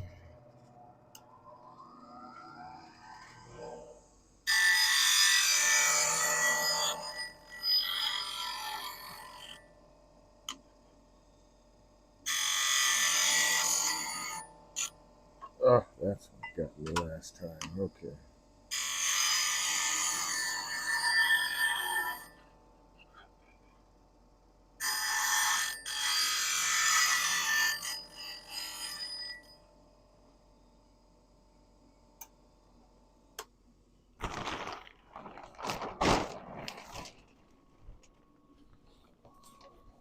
Whoops. Okay.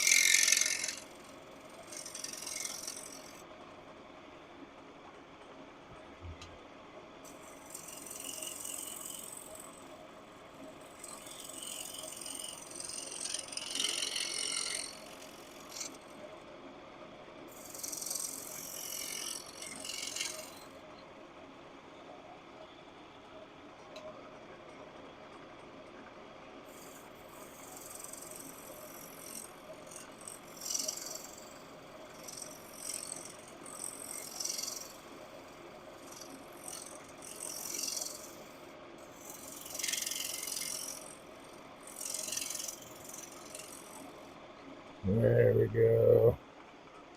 I'm liking that cove. And it's slightly undercut enough that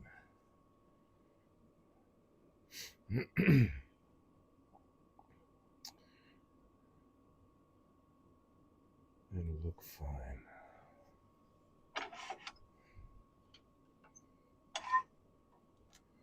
The question is, how many petals do I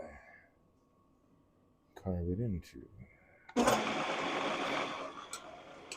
Alright, downhill to the fibers it is.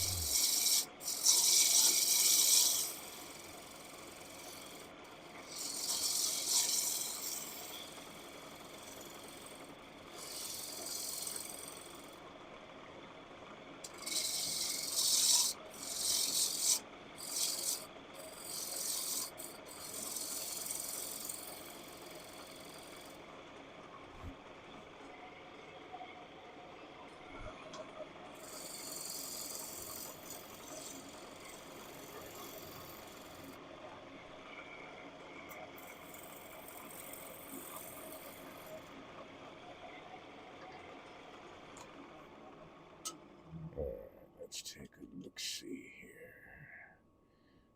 If I could undercut that a little bit more. Let's give it a try. What do you think, boo-boo? I don't know, Yogi.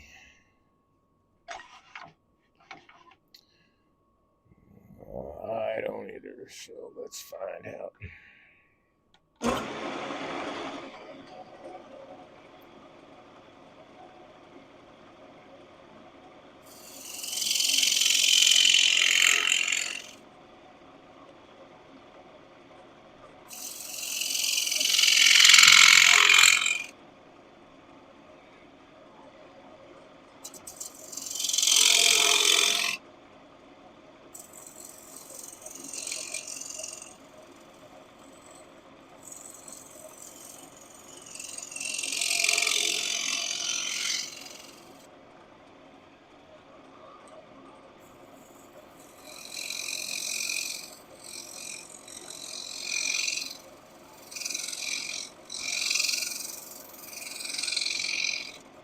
Well, turns out if I get it up on edge and do a shear cut with it, I can get undercut quite a bit.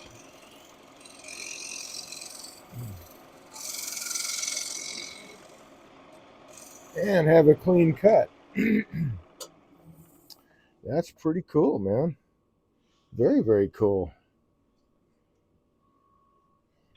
Very clean. Okay, so I've got my pedal thickness down, I think. I like that curve. I think I can touch it up a little bit better.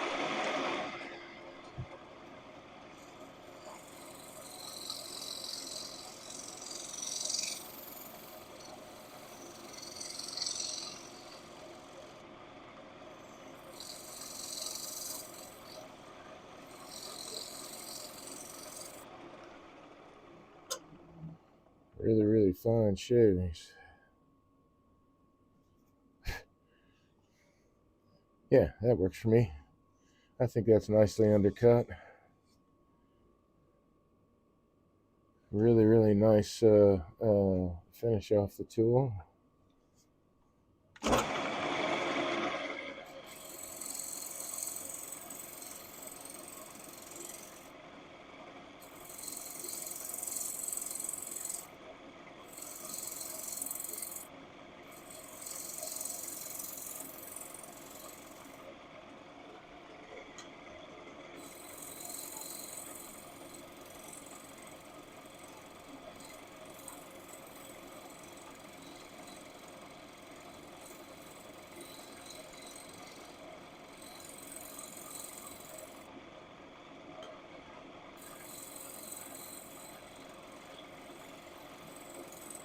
Nice thing about a shear scrape, you can go back and forth because of that burr that's on there. Doesn't care about grain orientation. There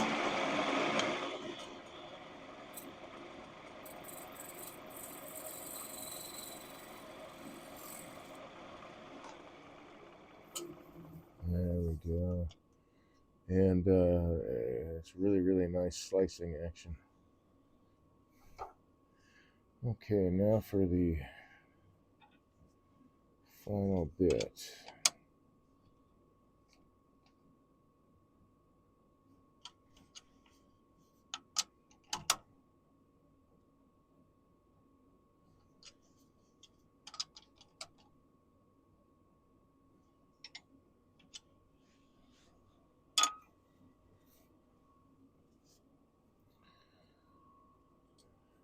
Actually, before I even get it out of the chuck with the tailstock support, let's do the sanding. Which means I need the mask.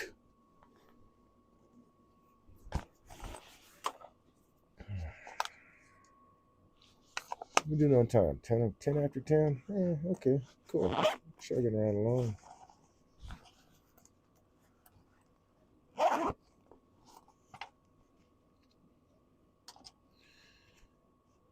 Everything's got to look right.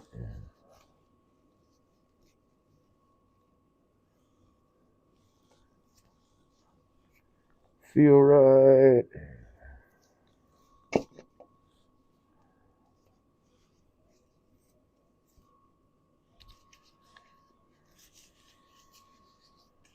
Yep, I need to trim this beard. Okay.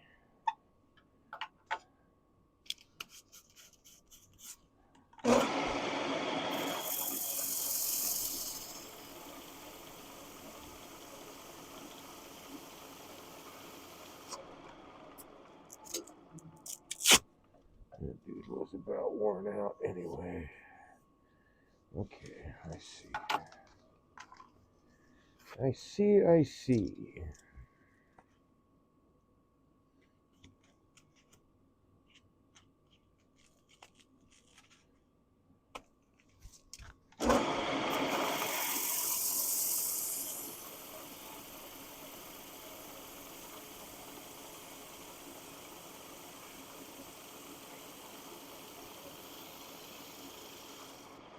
So I'm not moving really fast across the surface, and I'm not pushing really hard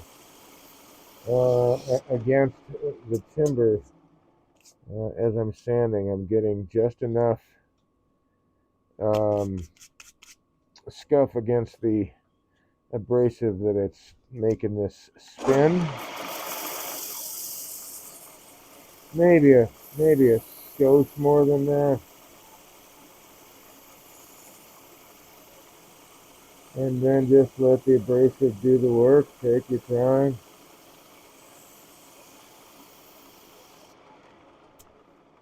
It's always good to, prep your surface, work the surface. The better you have, the better foundation you've got to start with, the better result you'll have with the final finish.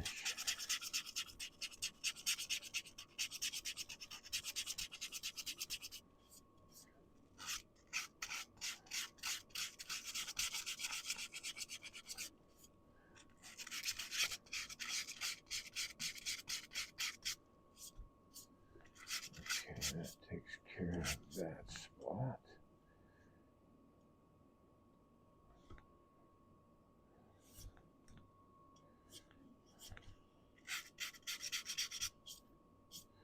It was the only spot. Okay. From there, I think I can go to this.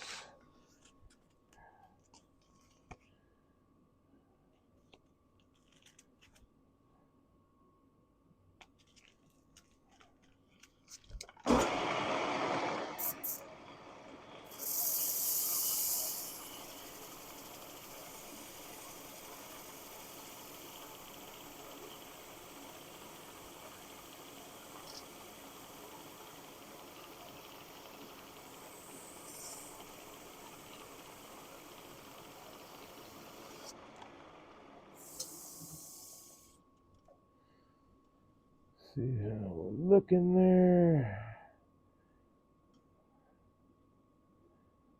Not too bad. I want to go across that again with some fresh abrasive.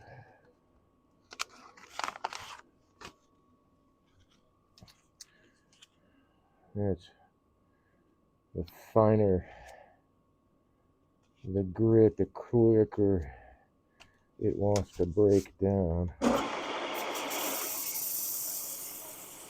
And I really wish, well, I don't know, I don't want to say that. It would be nice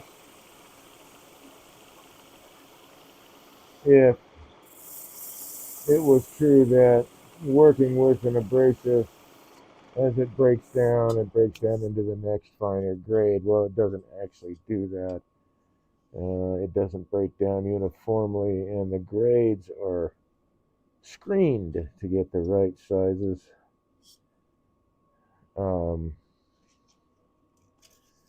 think I can just get that going this way. Yes.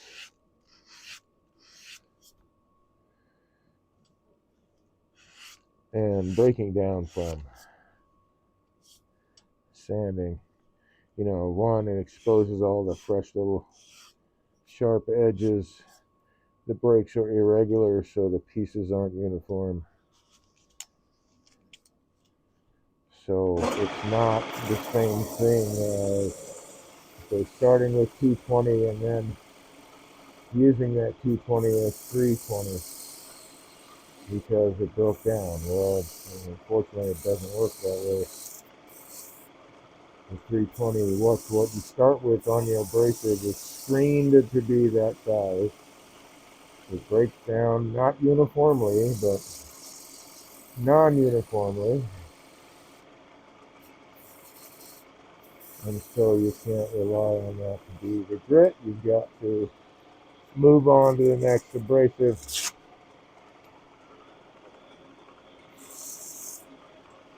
even though sometimes it seems like that would work.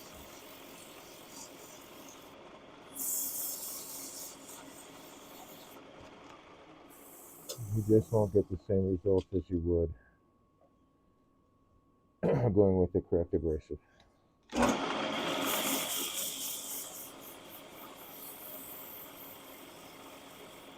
hope I didn't leave marks in my timber, but I suspect I did. Not really. But I'm going to spin it one more time. I can see, even if you look at a sanded surface, brand new abrasive substrate, all that, you still will see occasionally one scratch is a little bit deeper or broader than the others. Even in that at that scale at 220, I'm seeing that. Even though they screened it, it's still that variation in size, orientation, all that stuff, and the way it breaks down. So keep that in mind. I mean, you're free to explore any way you want, but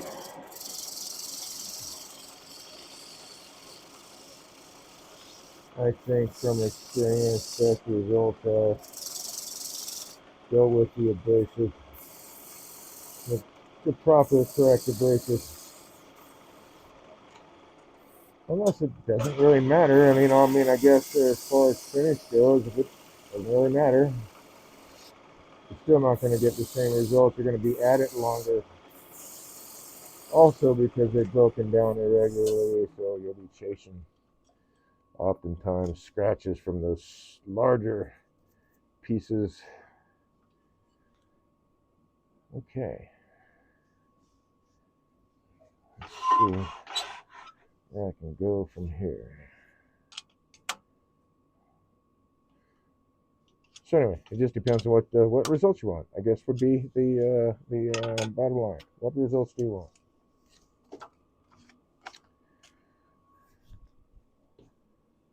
Oh, okay. Bothering me that these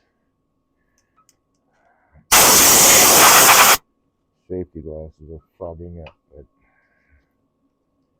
I think it's because my beard has gotten too big and it's not fitting properly. In fact, I think I've got dust in my nose. So this mask is not doing its job, not because it can't. It's getting rid of most of the dust, but because I'm not allowing it to do its job.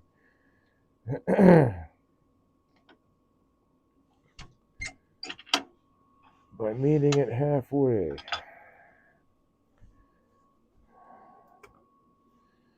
Okay.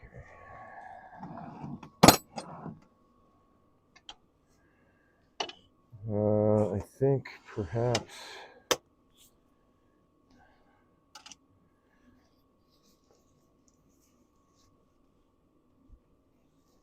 the dust is down enough. Yeah, definitely had dust in my nostrils. I'll have to blow my nose again. And I will get my beard trimmed over the weekend. Get it trimmed. Ha! I will handle it this weekend. Not going anywhere to get it done. I guess I could. I've never really done that, really.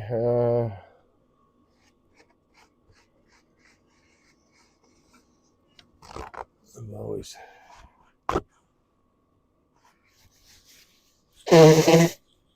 excuse me, done my own beard and hair trimming. Well, since the military, taking turns with the guys, and your turn to cut everybody's hair, your turn to save.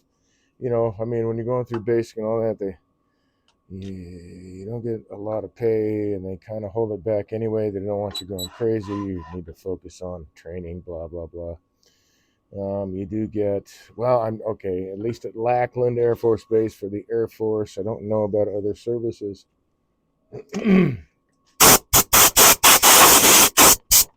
There's a Base Liberty Day where your, in my case, flight, which equates to platoon, squadron.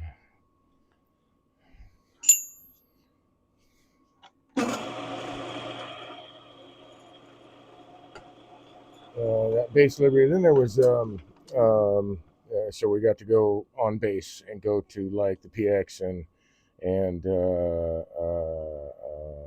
there was a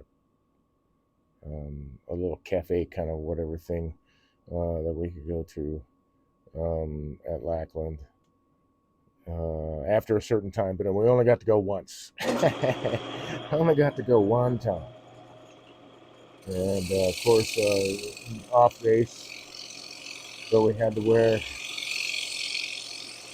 the dress uniform, and oh my God, dude, wearing that wool in the Texas heat. I'm here to tell you, it's not as much fun as it sounds.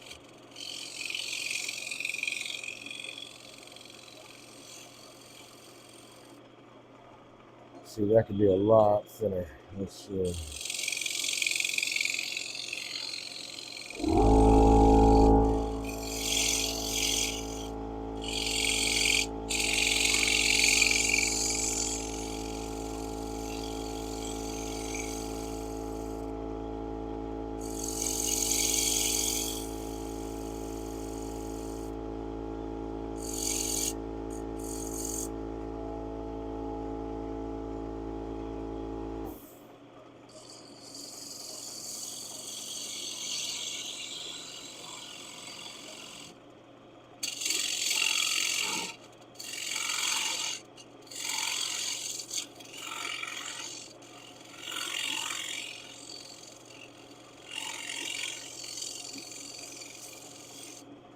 So this is where that part of the finial will be hidden down in there.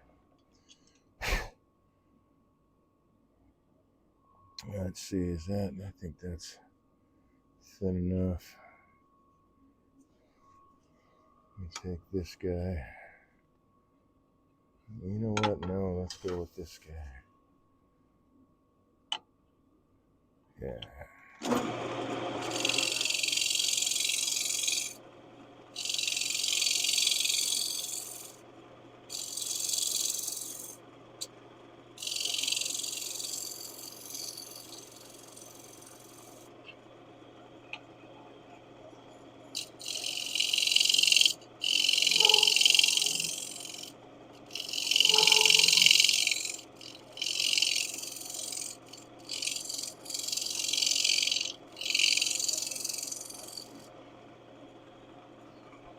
I think that'll do.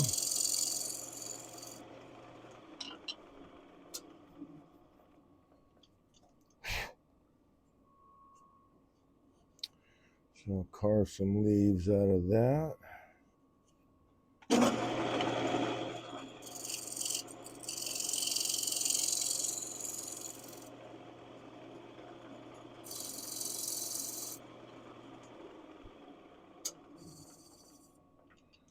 Man, it's a really nice surface. Using the scrapers the right way, man, you really can get just a really beautiful surface. But any tool using it the right way. Sharp, using it the most efficient way. Actually, the right way. What's the right way and the wrong way? I guess the wrong way is the one that squirts the piece out of the lathe.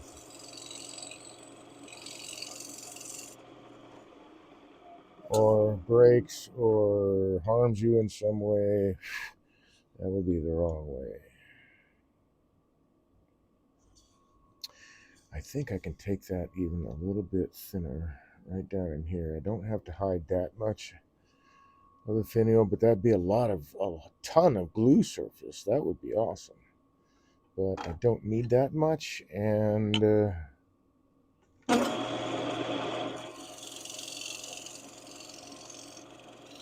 want this curve to go a little bit further down in there. I just need to inset it just a little bit. Right now it's about 1/8 of an inch, so that's fine. Yeah, there we go. And that lets me get this a little bit thinner.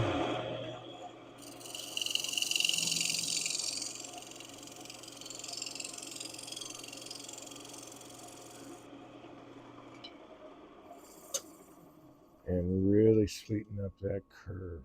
There we go. All right, so I'll carve some petals into that. That's done.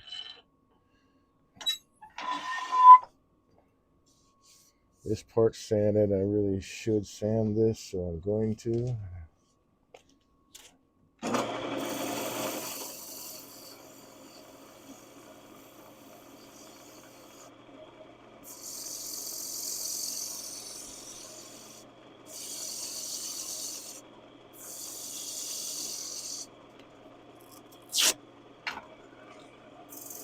And I'll wind up sanding it again once it's carved, probably. At least the edges.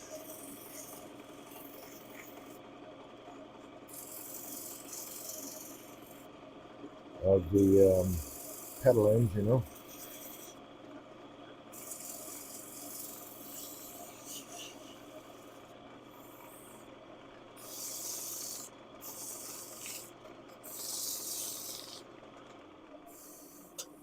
No sharp corners. All right.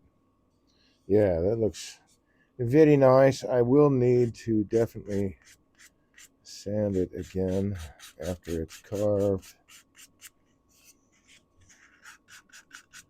Some of the figure needs a little more attention in the correct direction.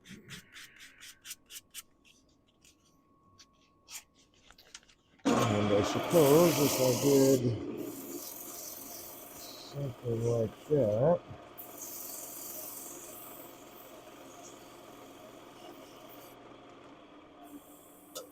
oops, which means I have to carry it all the way out.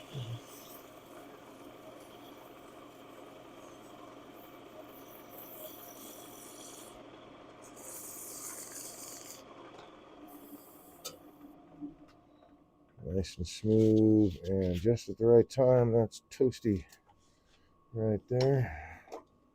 Okay, this guy can come off now.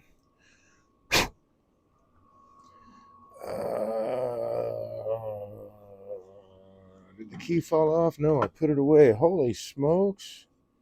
He did what? Okay, so now looking at... Actually, while I'm at it, I might as well finish the bottom of this guy. Looking at that. Yeah, that curve nicely follows through. It's still sticking a little bit too much.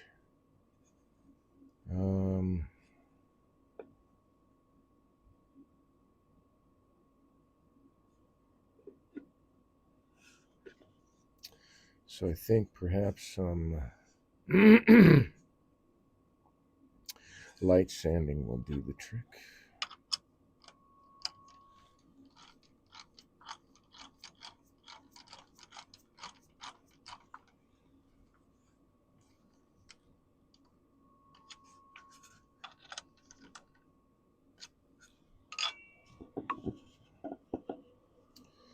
Let's see, let's grab this guy.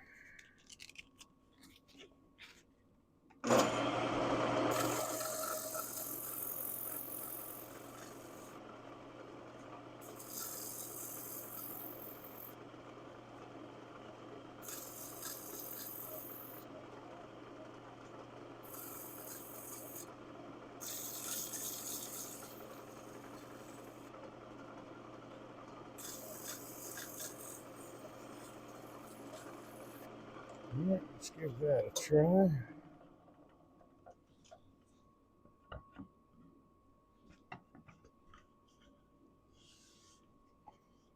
If I rotate it,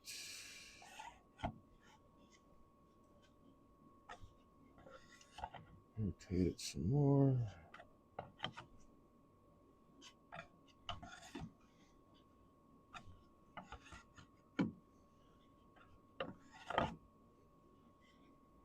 Alright, there's one spot where it's still kind of sticky, so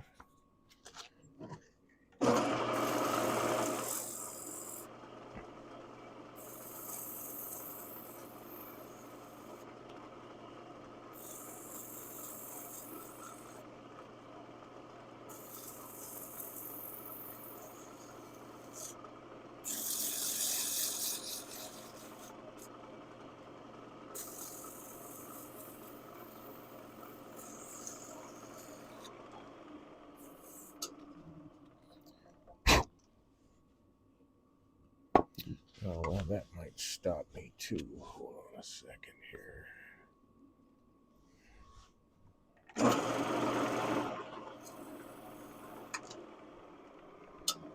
Get the dust out of there.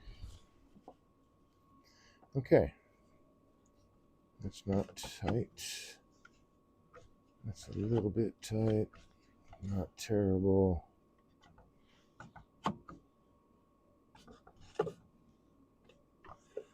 Okay, I'll go with that. Okay, so we have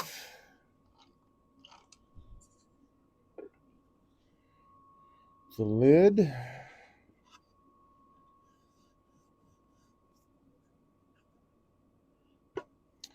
And the box, I need to turn off the bottom here.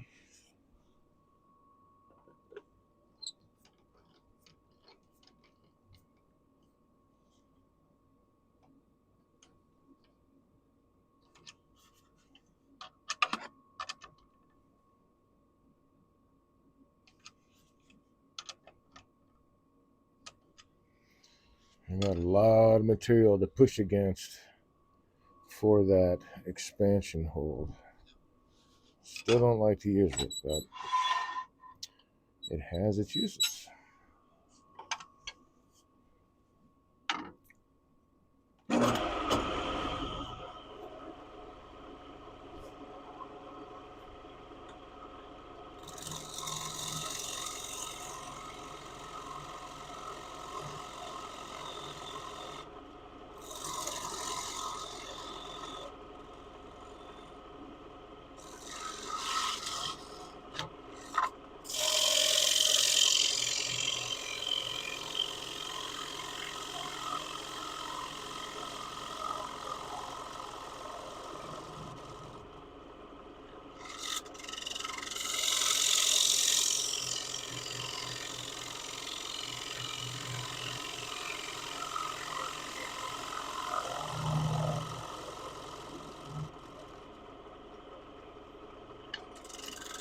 I'm out of my cut there.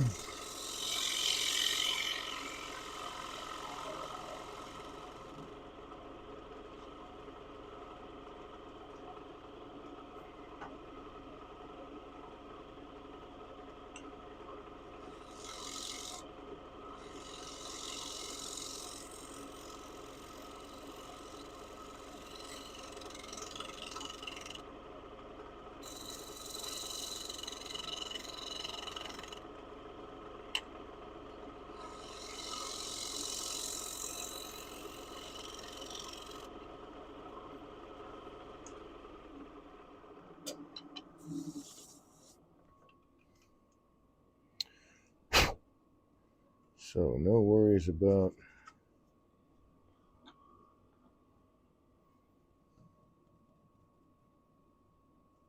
it being concave. I've got that kind of inset. I'm going to grab my skew over here.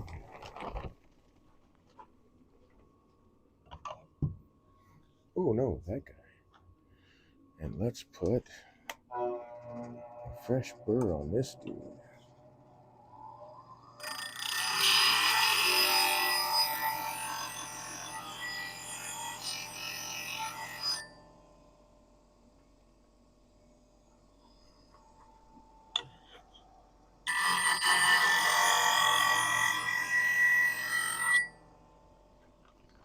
And we'll leave that running because I might need to hit this again. Let's bring this up a little bit. Beautiful.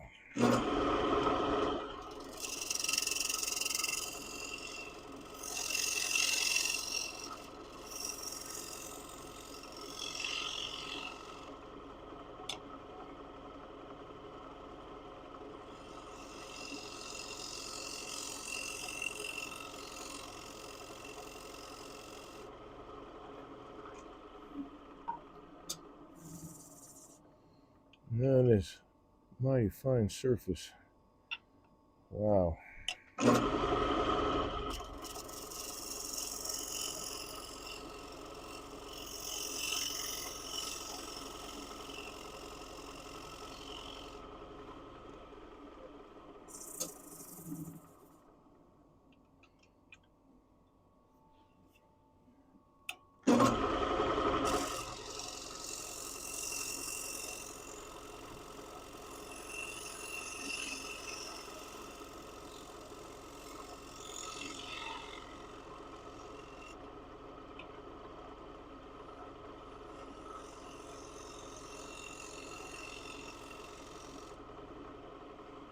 Okay, I was wrong. I don't need to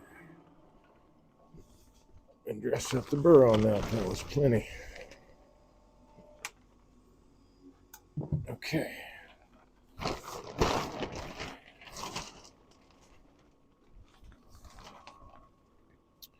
Are we on to the finial? Whoop, not quite. Almost. Where are you?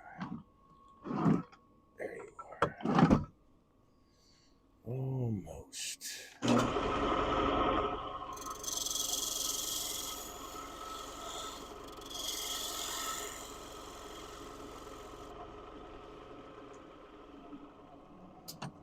And then I can hit that.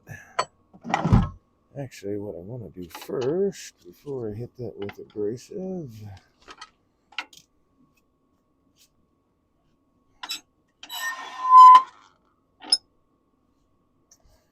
and we'll use the stuff.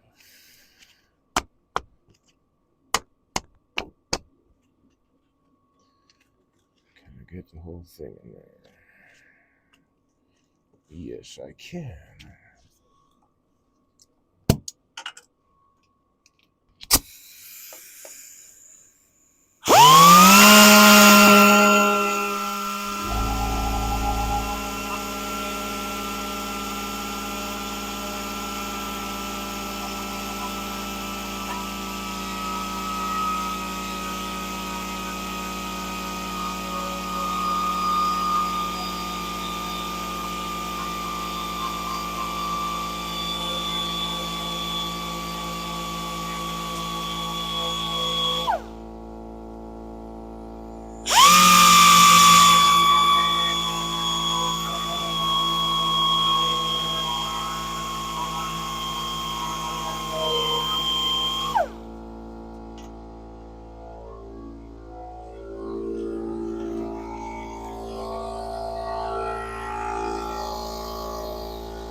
Not a bad way to spend a winter's evening, huh?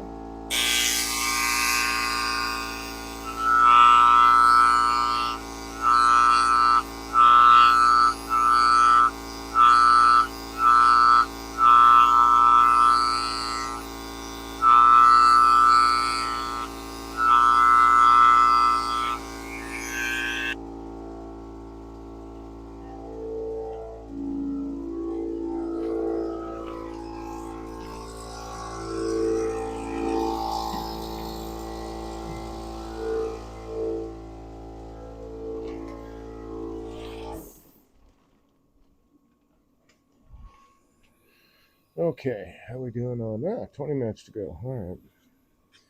So let's just soften up those lines a little bit. You know what? I think I will do this. Since I can get the whole thing in there, the whole face of the pad.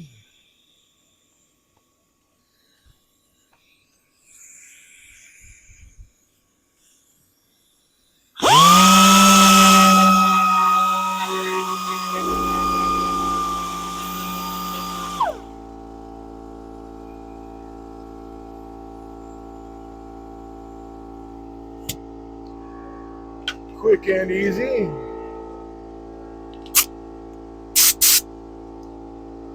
Nothing wrong with quick and easy.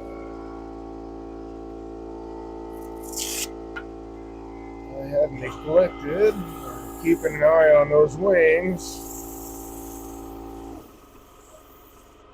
Keep myself out of the way. But I neglected to touch this stuff up here with the abrasive.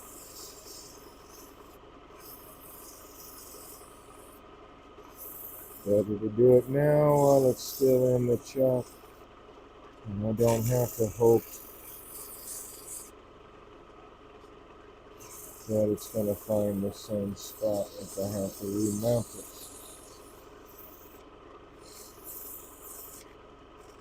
I think I'll skip remounting completely. Let's see. Yeah, that'll work.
Okay.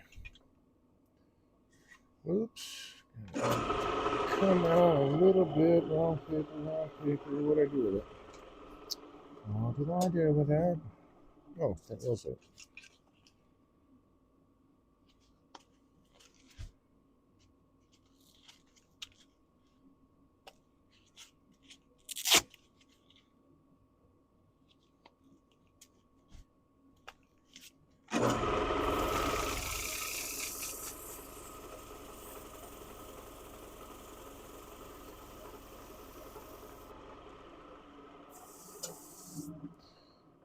You don't have to be mad. It doesn't hurt.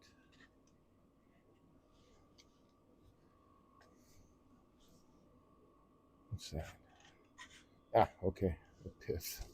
Split. Little beginning of a pith, which is, in line with all these other bar conclusions. Okay, so this guy is pretty much, this guy's done except for the carving on this part. This guy's done except for the carving on this part. Now let's do the finial.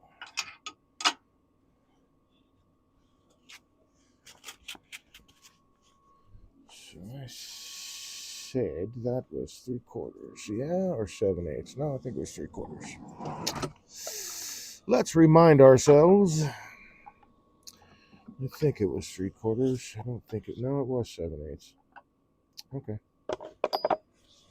good enough for me. So I've got this bit of Jatoba.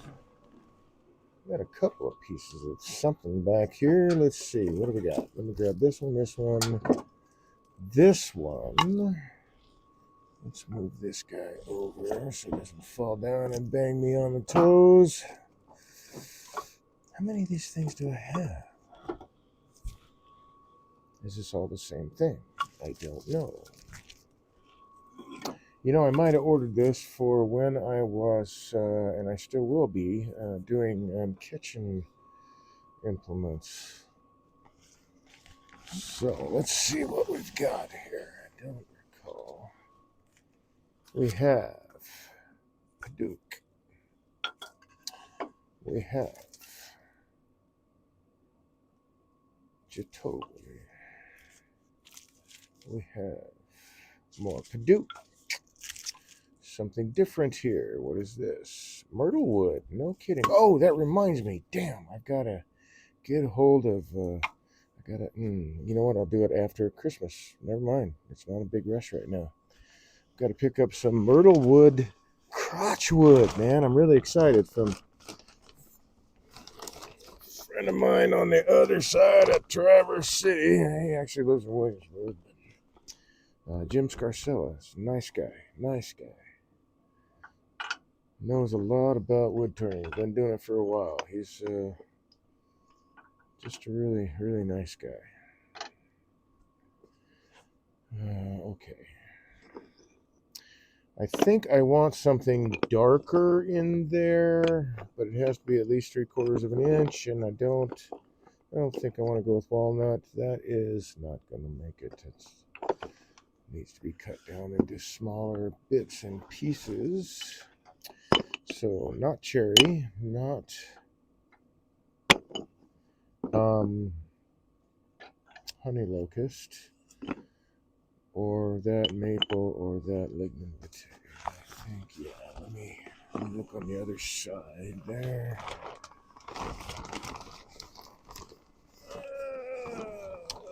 Move you over here. What do I have over here, perhaps? Oh, what do we have here? Ebony. Ooh, ebony. Ebony and ivory. Side by side on my piano keyboard. Okay, let's see. What I've got here, nothing that will work. I have this piece of Bacote. That would work nicely too.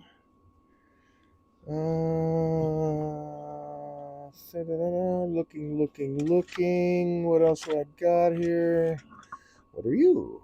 More lignin vitae, wrong color scheme. Thank you very much.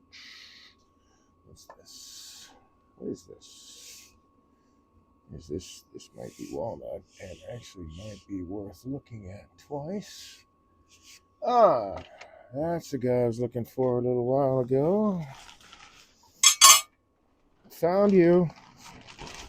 Okay, so I have a couple of options here.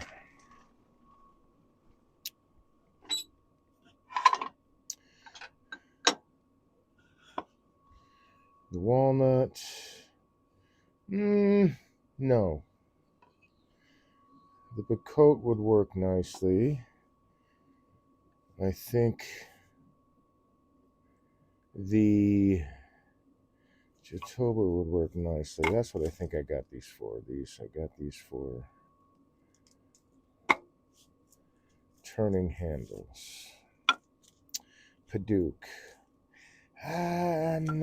No, I don't want to do Paduk. And I think I'm skipping out on the walnut. I thought to save the ebony for something else. So that guy needs to go back over there. These guys can go over here. But wait, there's more. Oh, another piece of Jatoba. Oh, okay, so I got 2 of each kind. So that would have been 12 handles. Okay, I get it. What else I got in here? Anything that I can use from this stock? I have whiskey barrel stock, but I'd have to cut it. Okay. What does it know in there? I got to reconnect this stuff really quick. Pulled apart my plastic screen.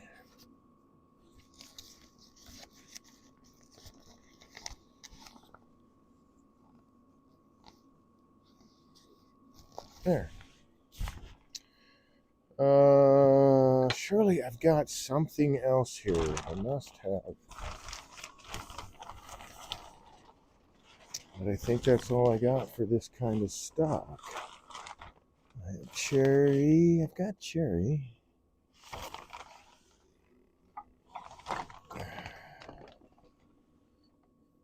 Oh, yeah, that's another nice piece of ebony that I will use for something else. Okay. All right, we'll go with it. Bacote it is.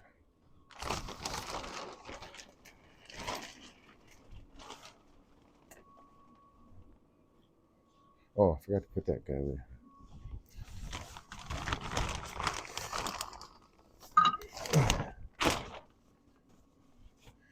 Ebony and ivory live together in perfect harmony, side by side on my piano keyboard. Oh Lord, why don't we? What's this guy? Ooh, that is a. Ooh, I could use this. I could use this. It's an old cherry handle. I don't know. I don't recall where it came from. I think this is a TC Schmo gift.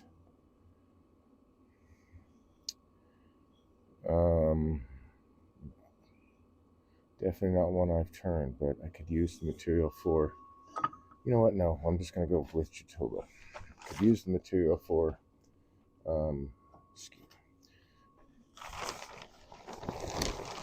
The finial, but we'll go with Chitoba.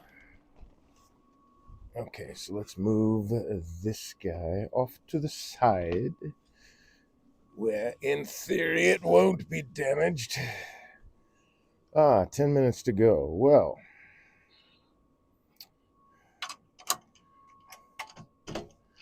I will at least get this round. So I want to tell you, it's been a great year streaming, and I really appreciate everybody hanging out with me, and all the people that are engaged. And get involved with chat and stuff like that. I really appreciate it. It's been a lot of fun, and I look forward to doing more streams 2026. I think I will firstly measure that, but I think that's an inch and an eighth. Yep, inch and an eighth, good enough for me. And there's a lot of ways to support the channel, of course. Subscribing is always a great way to do that. Thank you very much for those of you that have subscribed. Following, sharing the broadcast, visiting the YouTube to catch up on any broadcasts you missed. I can't see this. This stuff is really hard, so seeing this scratch in here is kind of difficult. There we go.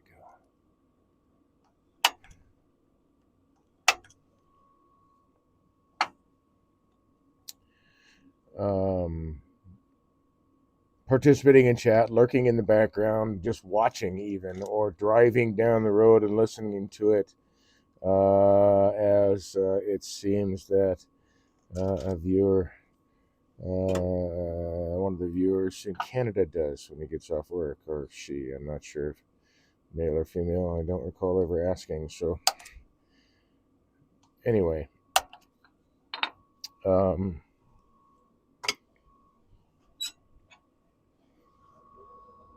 it's always to support the broadcast, and I greatly appreciate it. Thank you very much. It's been, like I say, a pretty fun year with streaming and the engagement that I've had this year. Of course, the floor is always open for questions. If you anytime during the broadcast, even now, even now would work.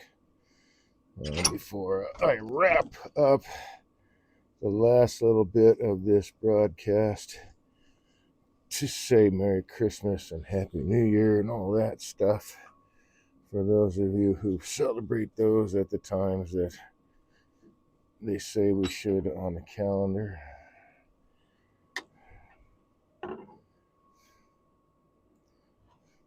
Happy holidays is the bottom line, I suppose. I hope you get to enjoy them with people you care about, if that's your thing.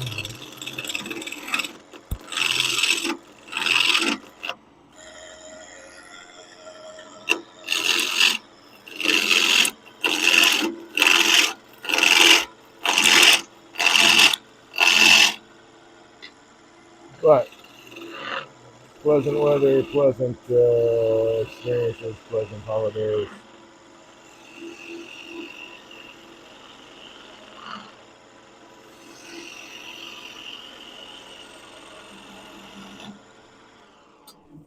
See, that would be a nice color against the maple.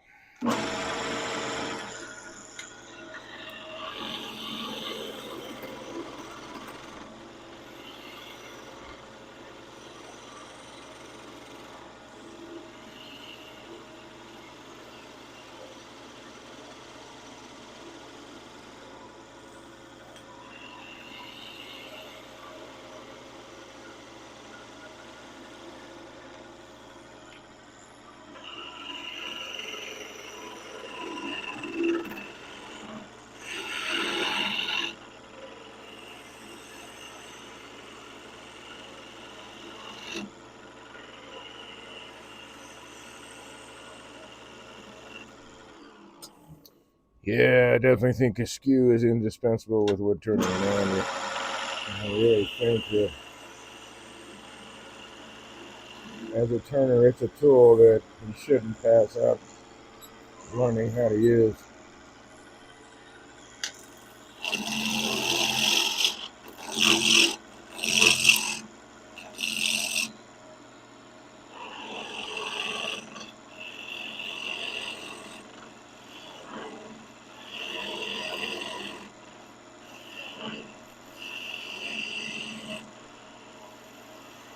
And like all the other, well, okay, I can't say all the other tools, that would be farcical and nonsense. Like many of the other tools out there, the skew is not a one-trick pony.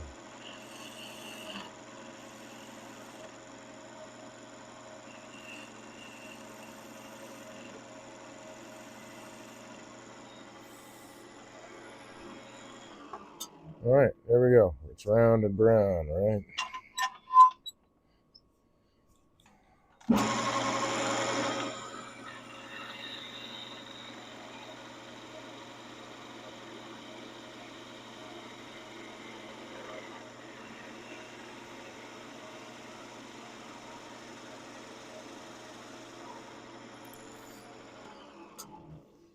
That is a nice surface. Very, very cool. All right, so that I'm going to wrap it up there. I won't. I'll turn the finial another time, maybe tomorrow. Something I can do while I'm hanging out for the day. That would be fun. I like to turn. Okay, that wraps up this broadcast. Looks like I have a little bit of dust on the camera. There we go. Oh, and I don't even have the right camera up. There we are. Hooray! All right, for anybody who may have come in late in the broadcast, my name is Dave. I'm a woodturner. I started turning as therapy for PTSD. Found out I had a knack for it, fell in love with it. Then I started teaching it and fell in love with that. So I started this channel to become a better teacher, a better demonstrator, and a better turner because this is also practice time for all those things, not just demonstrating and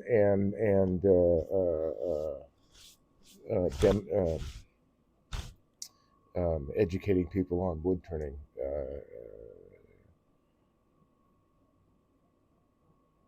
Wow, wow, wow. Okay, sorry about that. Let's let's rewind a little bit. My mind went blank. What a trip. It's always weird when that happens. Okay. So, oh yes, yes, yes, yes. So I fell in love with that, and then I started teaching. I fell in love with that. Started this channel. So every step of the way that I get to engage with folks and talk about wood turning, demonstrate, even turn, do demos. It's I enjoy the heck out of it. I think it is a wonderful craft. I think it is a great vehicle for art. Very, very functional things are turned on the lathe as well. I mean, in my case, anytime I need a handle, I just turn my own. It's not now that I have the skill sets. It's not that difficult, and I can turn a handle, any handle I need. Even oval ones. It turns out I can turn oval handles too if I need to. I think I only have three tools that would have an oval handle. One of them being a limbing axe, but still, um, it is a really cool thing, a series of skill sets, I guess, I think, to have. Right, and you can craft things on the fly, and in many cases, once you get the skills down and all that, your need for instant gratification can be met while turning. I mean, you can see it come to life right before your eyes. If you're not working on an extended project like I have been, you can see it done in the same day or maybe the next. This one's taken me a couple of days, but I've only worked on it 2 hours last night. No, no, no, no, no. I started it last. Ooh, man, I'm gonna have to look back. I may have started this last Wednesday. Yes, I did. I started it last Wednesday. Continued turning it yesterday and working on it today. So it's but we're talking 2 hours, 3 hours at a time. If I had like two full days, I would probably have no trouble getting this thing done. It's fun for me to turn this way because I'm designing it as I go and working with what the wood is presenting to me and all that stuff. And I really enjoy being able to do that. Um, um, I enjoy all the aspects of turning that I've explored so far. I do like production turning. I do like turning art pieces. I do like turning. I just like turning. It's enjoyable to me, and it helps me focus in the here and now, which is really important for folks who are working with PTSD in their lives.